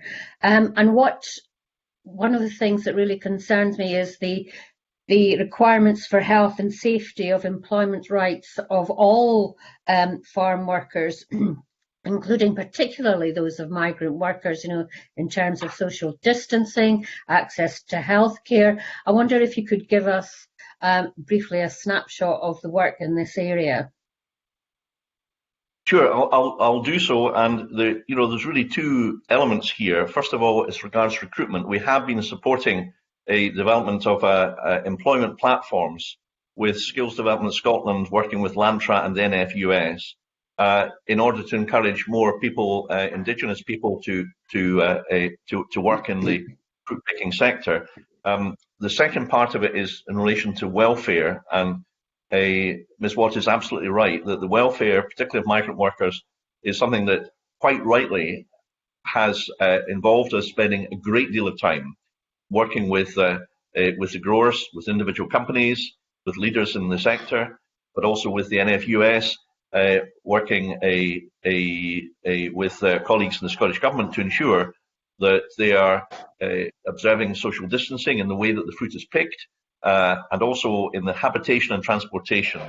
Now, I should just say that my colleague Mary Gujol has been in the lead in this particular work. She has been hosting most of the conference calls with the sector and giving a strong lead in this work, and she represents a constituency where this is a very important sector as well, so she's familiar with it.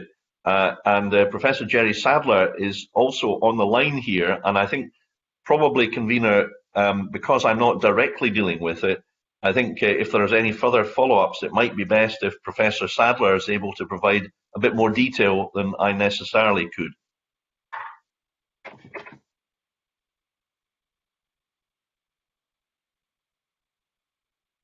Sorry, thank you, Cabinet Secretary. Convener, as the Cabinet Secretary has said, the Minister convenes a weekly meeting with the horticulture and fruit and veg sector, in which we have discussed the requirement for seasonal labour. We've also discussed the development of guidance to ensure safe working on fruit farms, and also discussing how we can support recruiting more Indigenous labour, but ensuring that when migrant labour is required, because I think it's the industry themselves recognise that they need a blend of experienced migrant labour with locally recruited labour. So we have to ensure really that we get the balance right, but we also have to ensure that the safety of the migrant labour and indeed all labour really is of paramount importance in this industry. Thank you. Thank you very much for that. And we're going to move on to the next question, which is Rachel Hamilton. Rachel. Thank you, Convener. Cabinet Secretary, I agree with the comment that you made earlier about the stress that businesses are under. In particular, garden centres have faced the perfect storm of seasonality and perishability, and that is having a significant effect on the supply chain.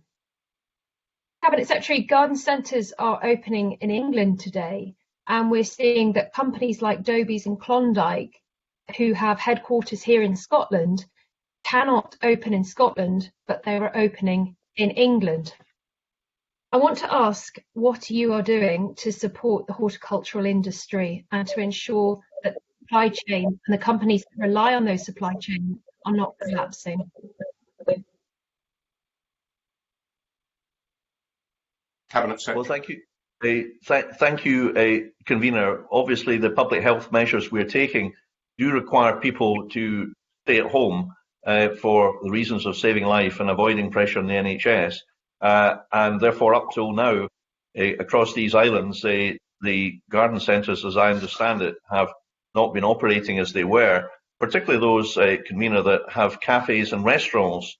For some of them, this forms a major or the major part of their business, as opposed to those which are purely garden centres. But the member is absolutely right. This is a very serious topic indeed. It's one where there's a lot at stake, and this is the prime season for garden centres. Therefore, I was very pleased that we were able just to clarify any doubt that may previously hitherto existed, that garden centres are free to continue trading in the sense of allowing click and collect or deliveries of plants and flowers and shrubs, etc., to their clients. And I know that some businesses have availed themselves of that option. I know that Professor Sadler again has been dealing with this, Convener, so maybe I could ask if he would like just to add any further clarification, if I may. Well, just before we do that, I think Rachel Hamilton's got a follow-on, and there's one from Christine Graham as well. It seems that garden centres are of huge interest. So I'm going to go to Rachel Hamilton, and I'm going to ask Christine Graham to ask a question straight after, and then I'll give you and your assistants to do it. So Rachel, followed straight by Christine. Thank you, Convener. I just want to challenge the Cabinet Secretary because Murray Goujon is in contact with the Horticultural Trades Association. Scottish Government know that each protocols guidelines in place that don't allow cafes and the selling of other items other than bedding plants to be carried out. But how is it that social distancing measures to protect the public and staff can be carried out in large DIY centres and supermarkets where plants are being sold? And for example, in a supermarket, the cafeteria area is being turned into a bedding plant sale area. Do you not agree, Cabinet Secretary, that this is a completely illogical situation that the Scottish Government is taking?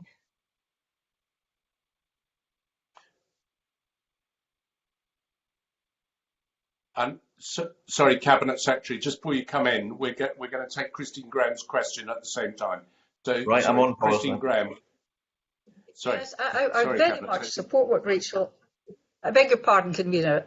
Cabinet Secretary, I very much support what Rachel Hamilton says. I'm a keen gardener. That said, I think many people in this particular lockdown, very, very hard, psychologically, mental well-being, physical well-being, and gardens, if you're lucky enough to have one, are very good for mental and physical health.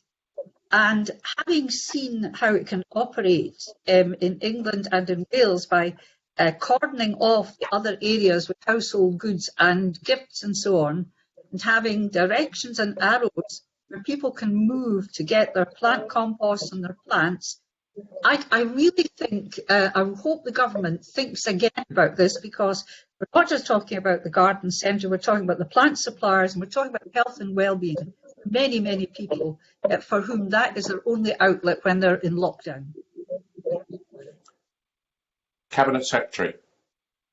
Yes, well, I very much sympathise with the points both of Rachel Hamilton and of Christine Graham. I mean, I fully accept that gardening is a great source of pleasure for many people, particularly during lockdown. Those who have gardens, it would be great to see them out there gardening and get the fresh air and the benefit of the physical exercise involved and the sense of well-being that comes from that. And indeed, in my own constituency, I've had many people make these points very strongly. Secondly, the supply chain, extremely important. So let me be absolutely clear. I want garden centres to be opened as soon as it is safe to do so.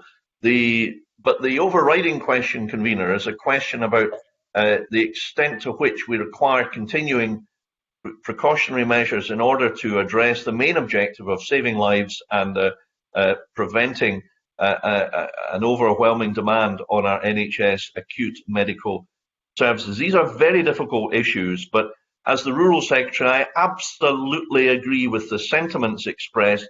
I would like to see garden centres open as soon as it is safe to do so. But I must respect the judgment and decision making is taken after we assess the overall medical evidence. Now, Christine Graham makes the point about social distancing and so on. That is part of all plans of every sector. Every sector in rural, in some cases at my instigation, are preparing plans for recovery in order that they can provide confidence to those of the public who are still extremely concerned about lifting restrictions of any kind. That in every case where activity is revived, restored, recovered, that is done in full compliance with the COVID best practice. And Christine Graham has referred to that specifically, the garden centre. She makes a good point. But I do think that at the moment we need to be safe, as the First Minister has set out. I don't know if Professor Sadler has anything to ask. I know this is an extremely important issue, Convener. You may feel I've answered the question fully enough, but if either of the lady questioners would wish it, I'm sure Professor Sadler can provide a lot more information, either now or online later on. If you could come in briefly, and then I'm afraid we're going to have to move to the next question. So, Professor Sadler. Thank you, Convener, Cabinet Secretary. So we're in regular contact with the Horticultural Trade Association. We have their protocol, which they are using as a way that garden centres could open safely. That protocol is currently with Health Protection Scotland for vetting. So in some respects, all the building blocks in terms of allowing garden centres to open in Scotland at some stage in the future are in the process of being put together. So all the preparation work is currently ongoing, and we're pretty much ready to go as soon as the Cabinet Secretary has already said it's safe to open the garden centre. So all that preparation work is now in place.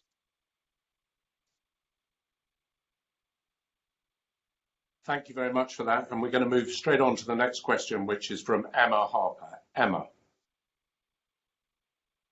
Thank you. Thank you, Convener. Good morning, Cabinet Secretary. I have a specific question about COVID-19 and how the dairy industry has been affected. We've seen a drop in demand from cafes in the hospitality sector, and the Cabinet Secretary will know that South West Scotland, in part of my region, has got 48% of Scotland's dairy farms. And so I am interested in, what specific support has been offered, whether it's financial or otherwise, for the dairy sector. You mentioned the AHDB marketing scheme. I'm just wondering when that's going to go live, and also touch on the guidance from SEPA, which says that uncollected milk can be used as an organic fertiliser. So I'd be keen to hear what support is being offered to the dairy industry.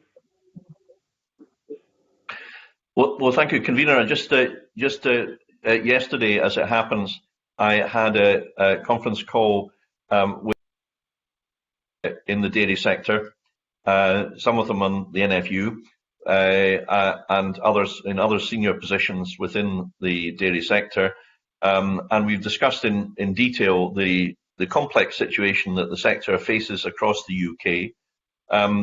We're aware, of course, that some dairy producers have been impacted by loss of the service sector.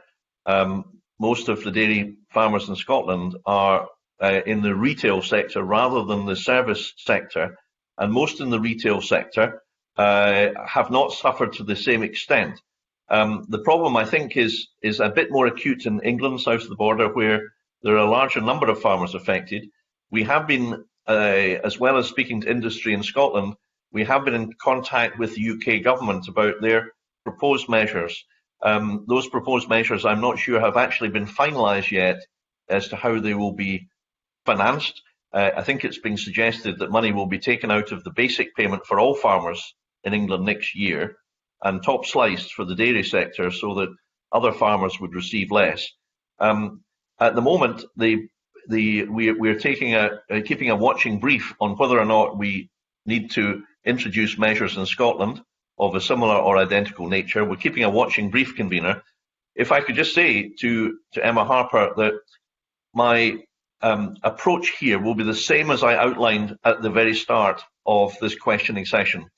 If there is real hardship being suffered by dairy farmers who are getting a very small amount per litre for their milk or having to dump milk, then we will take that very seriously indeed. But the advice I had yesterday from dairy farmers themselves was that the UK scheme did not seem to be particularly appealing. Let's just put it no more adversely than that. And there's also, I think, and I'll finish with this, convener, a sense that the issues in the dairy sector are more systemic in nature, and that we need to look at producers' organisations, for example, or some other method of ensuring that the farmer producer is able to exercise a kind of similar amount of bargaining strength in the negotiating position in the milk market, and not be in the position of a total exclusivity, relying on one outlet for your milk, with the concomitant risk that if that supplier decides to curtail the arrangement, then you lose all your income and you have no source. I think that these are the issues that were intended to be considered in the consultation, which has been postponed because of COVID, but which I think nonetheless will allow us an opportunity to look at the wider systemic problems. So it's a complex issue, convener. I had a very good discussion with a number of farmers yesterday. There wasn't a lot of enthusiasm for a compensation scheme. I think Northern Ireland are not going down that route either at the moment, but we will keep a watching brief very carefully, and my officials are very close to this. They're working day and daily with the dairy sector to keep an eye on prices and market conditions, because I don't want to see any dairy farmer suffering absolute hardship and penury without getting some financial support. But I'm not convinced that the problem is of the same scale as it appears to be south of the border. I can see the pen now. Yeah. Perfect. I wasn't sure if you were ignoring it, Cabinet. No, I stopped immediately. I saw it. Very brief. Emma, do you want a very brief follow-up, and then I want to move on to Peter Chapman? Yes, I will be very brief. Thank you, convener. It is just really the Cabinet Secretary highlighted that it seems that coronavirus has raised issues in the dairy sector that are not really specifically attributed to coronavirus. So I'm assuming that we'll just continue to look further out with this pandemic for support for dairy in the future. And I can stop there. Thank you. Well, yes, we will. I should say that as far as we're aware, to date there has been little, if any, dumping of milk in Scotland, and guidance available will hopefully ensure this remains the case. And the guidance agreed between the Scottish Government and SEPA was published on the SEPA website on the 7th of April for those who wish to consider it. Thank you, Cabinet Secretary.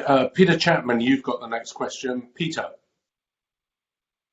Cabinet Secretary, we know that the cattle prices are under severe pressure again because of the pandemic and because of the carcass imbalance due to the restaurants and hotels being closed.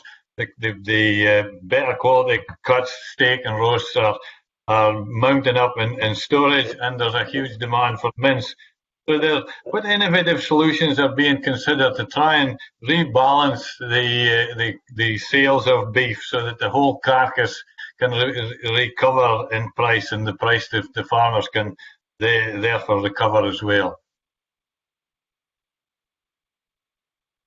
Well, thank Mr. Chapman for raising this extremely important issue. And as I mentioned earlier, beef farmers have in many, or indeed most cases, been losing money per kilo for quite a long time before COVID came along. So I do think that perhaps unlike the dairy sector, there is a systemic problem in the beef sector.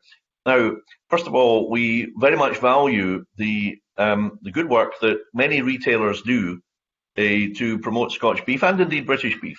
I think that our aim and our proposition to them, and I've written to the committee about this is that we would like to see them do more. And I do think that there is a desire amongst the consumers in Scotland and across these islands to support primary producers, to buy local, to support Scottish prime beef quality lamb and specially selected pork. And I think that that desire has probably been strengthened by the COVID crisis that's made us so aware of the fragility of global food supply chains, many of which have simply been disrupted for the foreseeable future because of transportation and other difficulties, not to mention Brexit. So first of all, we're working very closely with QMS. They have delivered a new 1.2 million scheme to promote Scotch.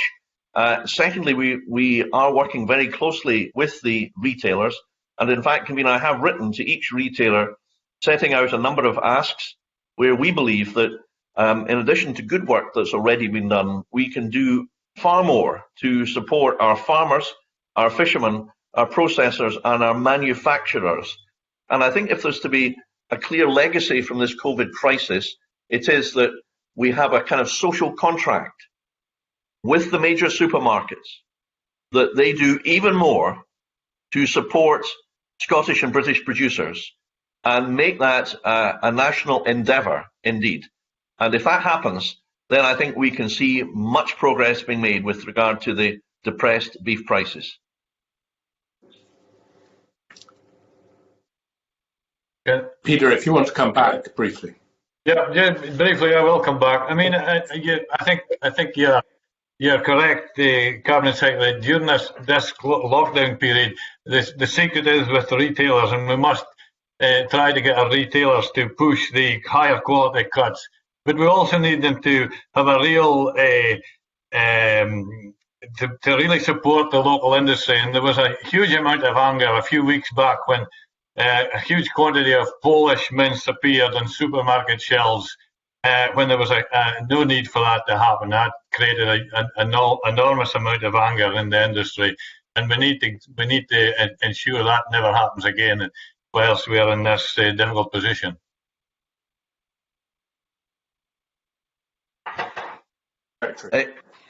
Yes, thank you, Convener. Obviously, I'm aware of the transactions to which the member refers, and I'm aware that this caused considerable anger. And I do think that there is a clear obligation on our supermarkets to support our own homegrown, high-quality foodstuffs, whether it's beef, lamb, pork, fish, or anything else. And I think in most cases this happens routinely, and it's a good thing. But my point is, we can do more. They can do more. I think there is a kind of social contract. Supermarkets have risen to the challenge of responding to COVID, keeping open, working differently, solving COVID problems, and doing very well. Hats off to the supermarkets for that. But they've also done quite well out of rates relief, Convener. I think in excess of £200 million in Scotland alone. So, I think that these things should be seen in the round. And I think supermarkets, from what I've seen recently, they're now all making big efforts to promote Scotch beef. I've seen it in the magazines. I've seen it in the newspapers. I've seen it in the advertising. I've had 36 meetings with the food sector over the past 8 weeks. Many of them have been with retailers. These points have been put very clearly, and we're pushing at an open door. We've got a willing supermarket sector, but I do think that beef farmers really get irritated when they see beef being introduced from many countries far, far away, and that is something that I think supermarkets will wish to reflect carefully on, as I think they are. Thank you, Cabinet Secretary. And yeah, well, I would like to get Angus MacDonald in and to give him a chance for one question and a follow-up, Angus. Okay, thank you, Convener. Turning to the crofting sector, Cabinet Secretary, which we know has unique challenges of its own. What support has been considered for that sector, which often relies on supplying direct to the hospitality sector and have more diversified businesses by way of necessity? How are they to be supported in the coming weeks and months? Well, if I can answer that in two ways, Convener. First of all, there is the routine support that is provided to those in active crofting, the financial packages, the basic payments of over 534 million since last autumn. Less favoured area is very important for our crofters, as we all know on this committee. And the convergence payments, the payments totalling 87.69 million, benefit many crofters, as members will recall. 6.67 million of that went directly to the crofting counties, and crofters are able to continue to access support like CAGS grants and croft home grants for the building of new homes on croft land, and that's I just recently approved another round of those grants, heading towards the 1,000 figure, I think, Convener. In addition to that, eligible crofters have been able to access schemes that are available, including the Creative Tourism and Hospitality Enterprise Hardship Fund, the newly self-employed Hardship Fund, and UK-wide support for small and medium-sized businesses. Now, I'm not saying all of them are, but those who are eligible can access those, as can everybody else. But if Mr. MacDonald or indeed other members wish to bring to my attention any case of absolute hardship, then we want to hear about this. We want to see if we're not doing enough, and look at it openly and analytically and swiftly. Okay, thanks, Convener. I'm sure the members for the Highlands and Islands will take note of the Cabinet Secretary's offer to deal with any individual cases of hardship. I have no further follow-up, Convener. Thank you. Thanks very much, Angus. And I think the point on crofting, as we all know, is the fact that it's a mixture of businesses, and therefore it might not just be crofting and farming, it's all the other enterprises that go with it that are so important. So I think that's probably a good point to leave it. I'm going to apologise officially to Emma Harper and Colin Smith, whose questions I didn't get to, and the clerks I will ask to follow that up, as I will ask the clerks to follow up the question on the ADHB. And also, I think there was a question from the Deputy Convener, which I didn't allow a full answer for just because of shortness of time. So I apologise for that, but we really must move on to the fourth agenda item, which is subordinate legislation, direct payments, crop diversification, derogation, Scotland regulations. This is the consideration of one affirmative instrument, the direct payments, as I went through, crop diversification, derogation, Scotland regulations. The committee will take evidence from Fergus Ewing, the Cabinet Secretary for the Rural Economy, Tourism and his officials. The motion seeking the approval for the affirmative instrument will be considered at items 5. I should ask members to note that there have been no representations to the committee on this instrument and no points from the DPLR committee. Cabinet Secretary, would you like to make a brief opening statement on this? Okay, thank you for taking the time to consider these regulations today. These are made using emergency powers in the EU Direct Payments Regulation, which were transferred to Scottish ministers when the UK left the EU in January. The regulations provide a derogation from crop diversification requirements in the Direct Payments Regulation, which stipulate the number of different crops that must be grown by farmers in Scotland. There was, Convener, an unusual increase in rain coupled with an unusual decrease in sunshine between August 2019 and January 2020. The result has been that farmers across the country have been unable to meet the crop diversification requirement. This requirement helps to protect the environment, but sadly the damage has already occurred. This is about mitigating the impact on our farmers.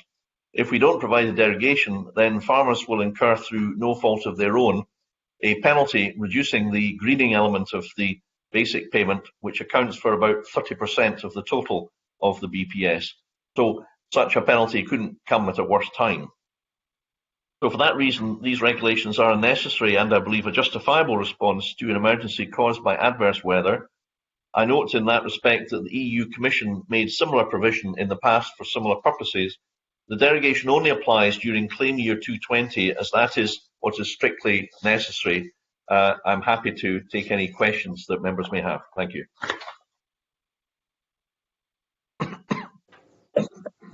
Thank you, Cabinet Secretary. I believe there's three members that have questions. First of all, John Finney, followed by Emma Harper. John Finney. Thank you, Convener. I have a couple of questions for the Cabinet Secretary. Cabinet Secretary, the increase in rain and the decrease in sunshine, is there a definition of what an emergency situation is? And do these circumstances justify the removal of the diversification? Is that necessary? Well, the answer to that is that absolutely, they are absolutely necessary, and I think just a matter of common sense. I mean, the particular rainfall means that 3-crop rule would be totally impracticable for farmers in terms of not being able to do planting in winter, and in terms of other impacts. So we wouldn't be bringing forward this measure, Convener, unless we were satisfied, firstly, that it was necessary, and secondly, that in doing so, in no way will we be contributing to damage to the environment. Secretary, I understand our John, role is thank you, Convener. Cabinet Secretary, our role is to scrutinise, and I'm just trying to look in a bit behind this. And what particularly caught my eye was that there was no impact assessment. So I wondered, for instance, and I appreciate the wish to see support to our farmers and crofters, but the potential, for instance, with there not being diversification, to have a glut of a single crop, and we know at the moment we have that in relation to barley. Would that lead to a price collapse, for argument's sake, and a request for assistance from the farmers, or conversely, a shortage of a particular crop, leading to a price hike for consumers? So the issue is broader than simply the recipients of the payment. I mean, it is about the public benefit. So why were there no impact assessments? Well, obviously we've had to act swiftly, and under the COVID restrictions, Convener, I could maybe bring in officials to deal with the specific question of the impact assessment, if I may.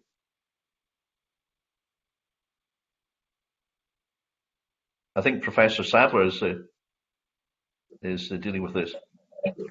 Yep, off you go. Sorry.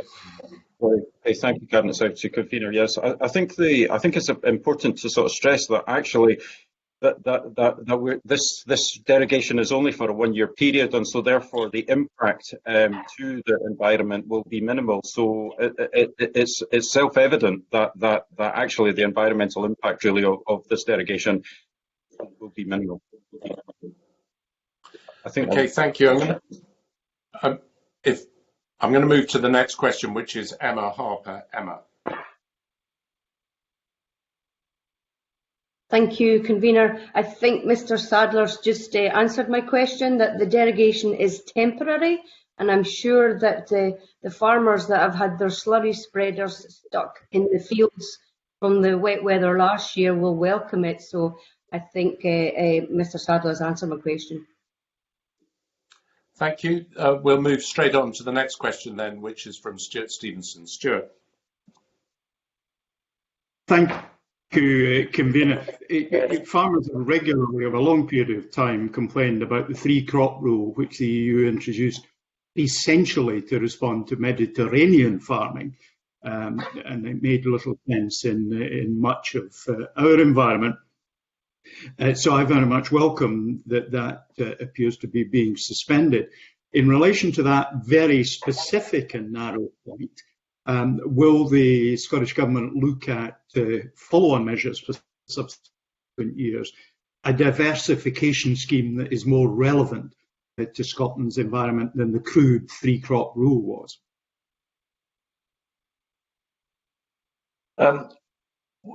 Well, I do think that Convener, Mr. Stevenson, makes a good point. Sorry, you're trying to signal something, Convener, or no? I'll just soldier on, shall I? No, well, I was just going to say, I mean, I think the point that Mr. Stevenson is trying to make is not particularly relevant to this piece of legislation. I think he's made a point which it might be sufficient for you to say acknowledge or not acknowledge, and then I'm just worried about time and this being okay. beyond it. So, well, I think he makes a good point and one that we should pursue further. Thank you. Okay. Thank you, Cabinet Secretary. I don't have any other members who want to ask a question, so I'm going to move on to this item 5, which is the formal consideration of motion S5M 21632 in the name of the Cabinet Secretary, calling on the committee to recommend that the direct payments, crop diversification derogation Scotland regulations be approved. And I would like to now formally ask the Cabinet Secretary to move motion S5M 21632 and ask if you have any further comments to make. Formally moved and no further comments. Okay, so the question that we would ask is that motion S5M 21632 be agreed to. But because of the way we're doing this, I want to ask if there is any member that disagrees. There is not. So therefore, that motion is agreed, and that concludes our consideration of this SI. Sorry. And now I want to move on to item 6, which is subordinate legislation, Land Reform Scotland Act 2016, supplementary provision, Coronavirus Regulations 2020. This is the consideration of a further affirmative instrument, the Land Reform Scotland Act 2016 supplementary provision, Coronavirus Regulations 2020. The committee will take evidence from Fergus Ewing, the Cabinet Secretary for the Rural Economy, Tourism, and his officials.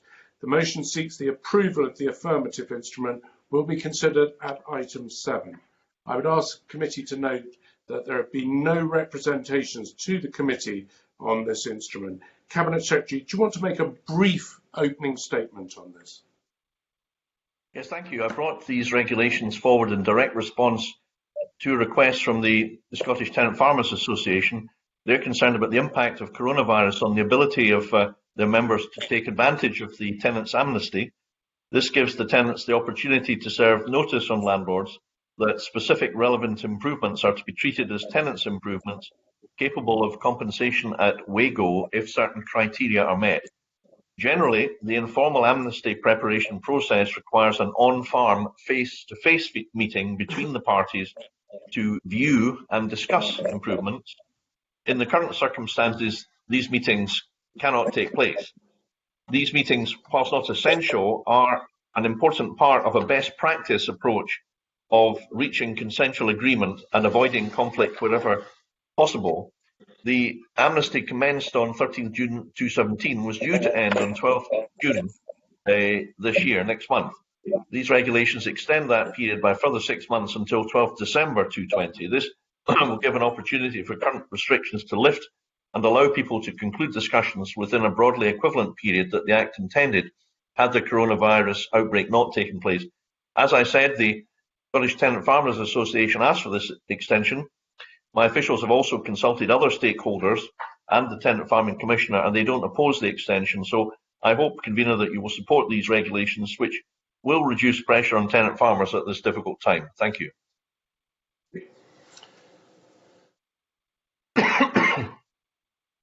Thank you, Cabinet Secretary, for that explanation, and I can confirm that I have received notification from no members that they want to raise a question, so there are no questions. It seems that is fairly straightforward, so we will move on to item 7, which is the formal consideration of this S5M 21670 in the name of the Cabinet Secretary, calling on the committee to recommend that the Land Reform Scotland 2016 supplementary provision coronavirus regulations be approved. Cabinet Secretary, I'll ask you to move the motion and if you have any further comments to make. Moved and no further comments. Okay, there are no comments from members, so the question therefore is question S5M 21670 be agreed to. Does any member disagree? Okay, no one disagrees, so therefore that is agreed. I'd now like to move on to agenda item 8, which is the Agricultural Bill UK Parliament legislation. This relates to the committee's consideration of a legislative consent motion lodged by Fergus Ewing, the Cabinet Secretary for Rural Economy and Connectivity. The LCM relates to the UK Agricultural Bill. As a lead committee, we're required to reflect upon the memorandum and then consider whether we are content with the terms. We will then report our findings to the Parliament. The DPLR committee considered the LCM at its meeting on the 12th of May. They are content with the responses that they received in relation to the balance of powers between the Scottish Government and UK Government, but were less satisfied with the responses in the terms of how parliamentary scrutiny would be ensured. We have a letter from the DPLR of yesterday which says that the Scottish Government does not contain a commitment to notify the Scottish Parliament in advance of consenting to the UK Government making legislation within devolved competencies or to obtain the Scottish Parliament's views. We have also correspondence from the Environment, Climate Change and Land Reform Committee from an environmental perspective. Cabinet Secretary, I would like to ask you to make a short opening statement and then we'll move to questions. Cabinet Secretary. Thank you. I'm happy to confirm that the legislative consent memorandum for the UK Agriculture Bill was laid in the Scottish Parliament on the 4th of May. The Scottish Government is currently only recommending consent to provisions on food security, fertilisers and the red meat levy within the bill. The Scottish Government will continue to work with the UK Government to secure an approach to the provisions on organic products, livestock information and the World Trade Organization Agreement on Agriculture that we can support. This includes our proposed amendments, Convener, to introduce statutory consent requirements for these provisions within the bill. A supplementary memorandum may be lodged in due course, depending on progress made with the UK Government on these outstanding policy issues. Due to the ongoing COVID response, there's been a delay at Westminster to the remaining Commons stages of the bill. It's expected that both of these stages will take place, in fact, later today. I'm happy to take further questions from the committee with my officials. Thank you. Thank you, Cabinet Secretary. I have one question at the moment, which is from Peter Chapman. Peter. Thank you, Convener. I mean, my question to the Cabinet Secretary is, what is the Scottish Government's reasoning for only recommending consent for certain provisions in the bill? This is surely an unusual situation. Well, the reasoning is set out fully in the legislative consent memorandum, which will be before you, Convener and Mr. Chapman. Basically, there are provisions in the bill that we are content with, for example, in relation to food security and red meat levy fertilisers, and for which the Scottish Government is happy to seek consent of the Scottish Parliament.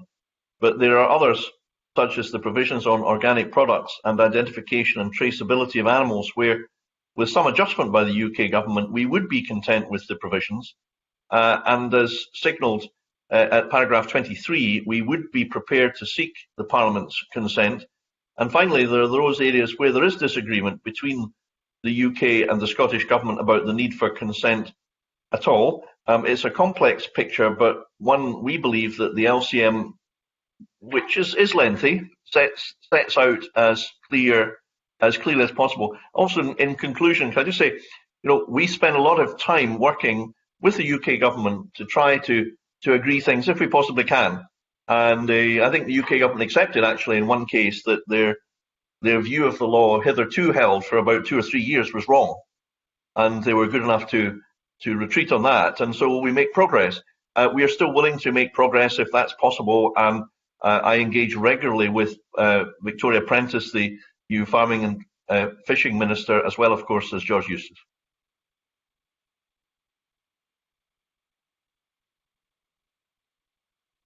Thank you, Cabinet Secretary. I have a further question from Rachel Hamilton. Rachel. Yeah, Cabinet Secretary, will future funding be included in the block grant? And if there's policy divergence, what impact might that have on funding?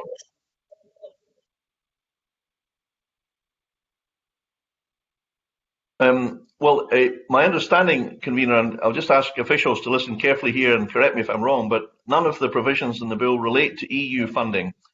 As noted in the LCM, Part 1 of the UK bill, the financial assistance section doesn't apply to Scotland. I mean, there are wider questions about guarantees about future funding, and basically we are concerned that there isn't sufficient clarity from the UK about replacing EU funding. I think my understanding is that that's not the province of this bill, but I would be grateful if officials could just confirm that I've got that entirely correct, if you don't mind, Convener. Absolutely. Who's going to disagree or agree with the Cabinet Secretary? I wouldn't dare to disagree with him. I think he's correct.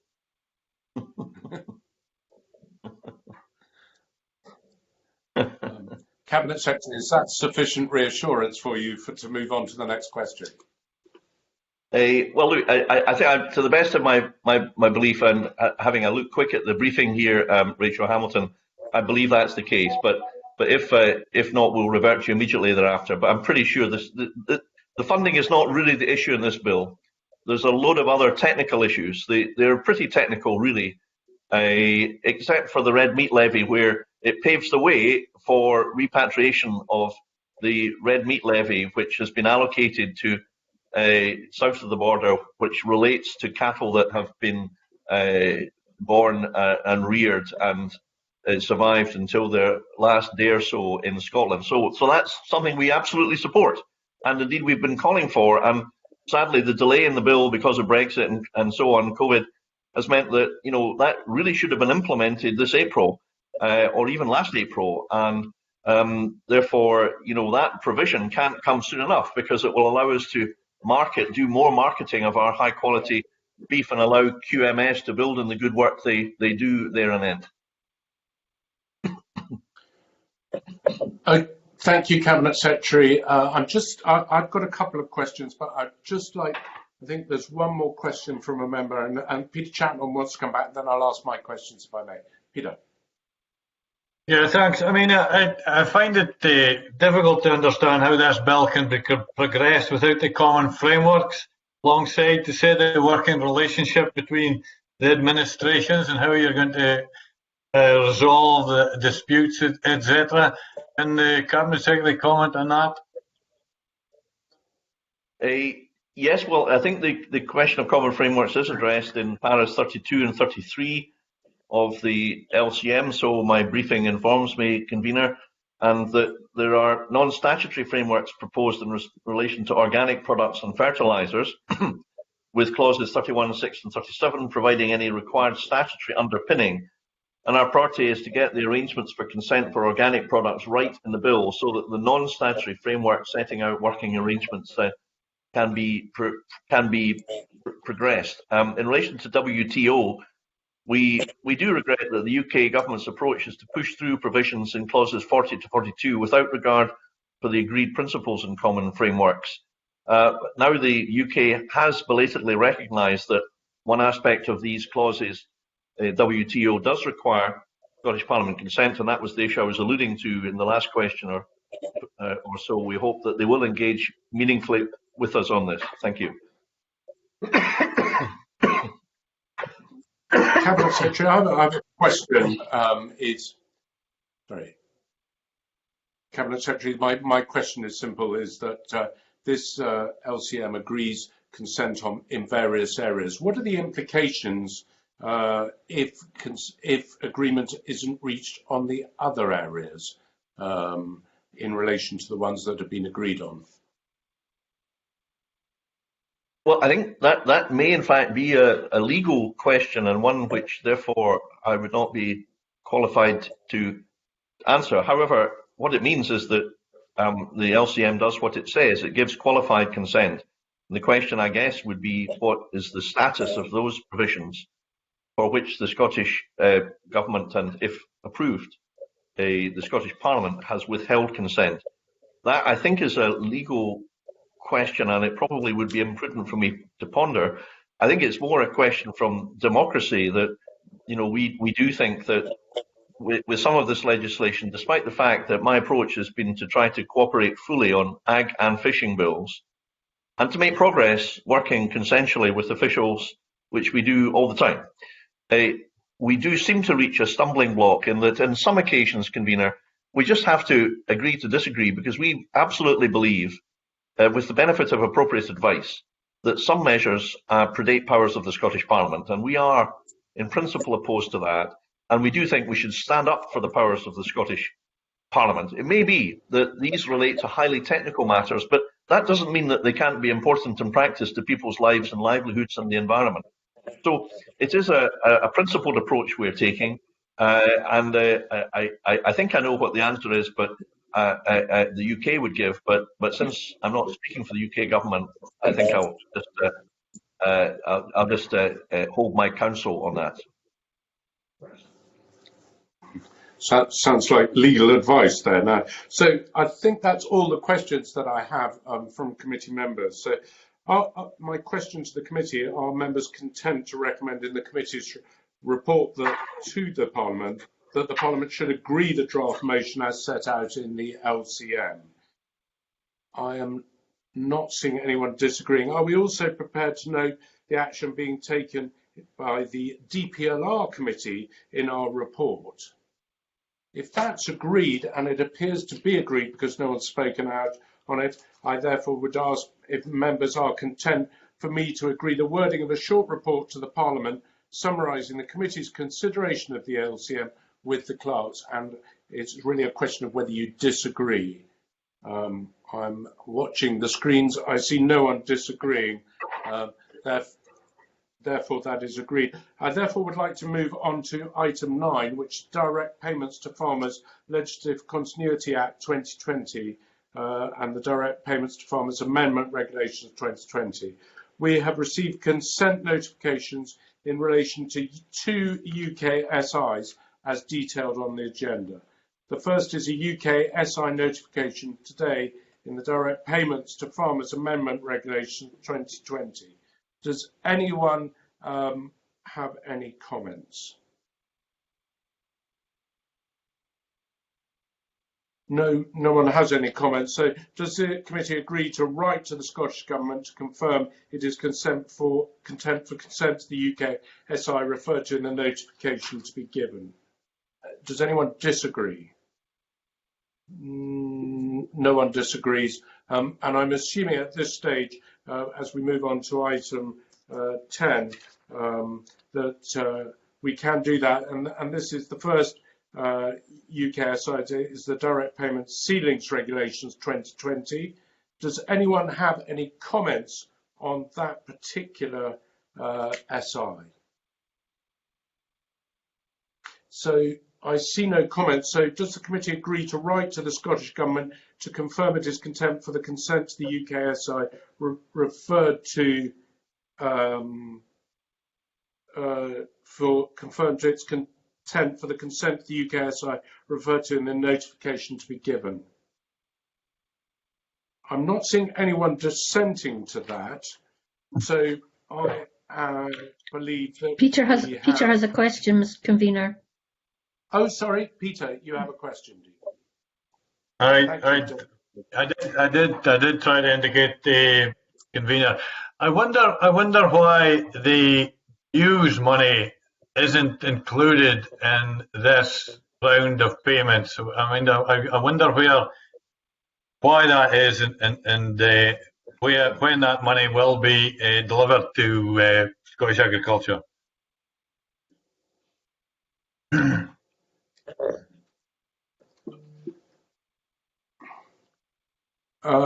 Okay, I mean, I think that is a question that we could put in the report because I don't think there is anyone to specifically answer that question here. So we can raise a question on why that is not included. So I'm afraid I don't have the answer to that, so we could put that in the report, Peter, if you're happy with right. Okay. Does anyone else have anything else? So I think if everyone is happy to do that, we will move on. Sorry, you slightly threw me there by not having the answer to that question. I hate that when I don't have that. But anyway, we're then moving on to I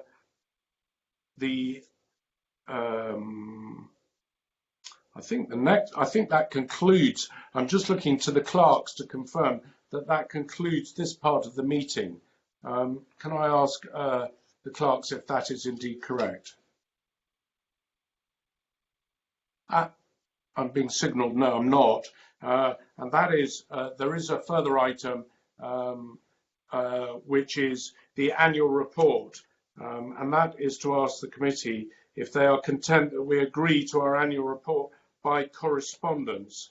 Our members agreed to that. I don't see, maybe I'm a bit quick there, I don't see anyone disagreeing with it. So I think that what we'll do is we'll conclude our report via correspondence, which the clerks will circulate for everyone to comment to. And that really concludes the public part of this morning's meeting.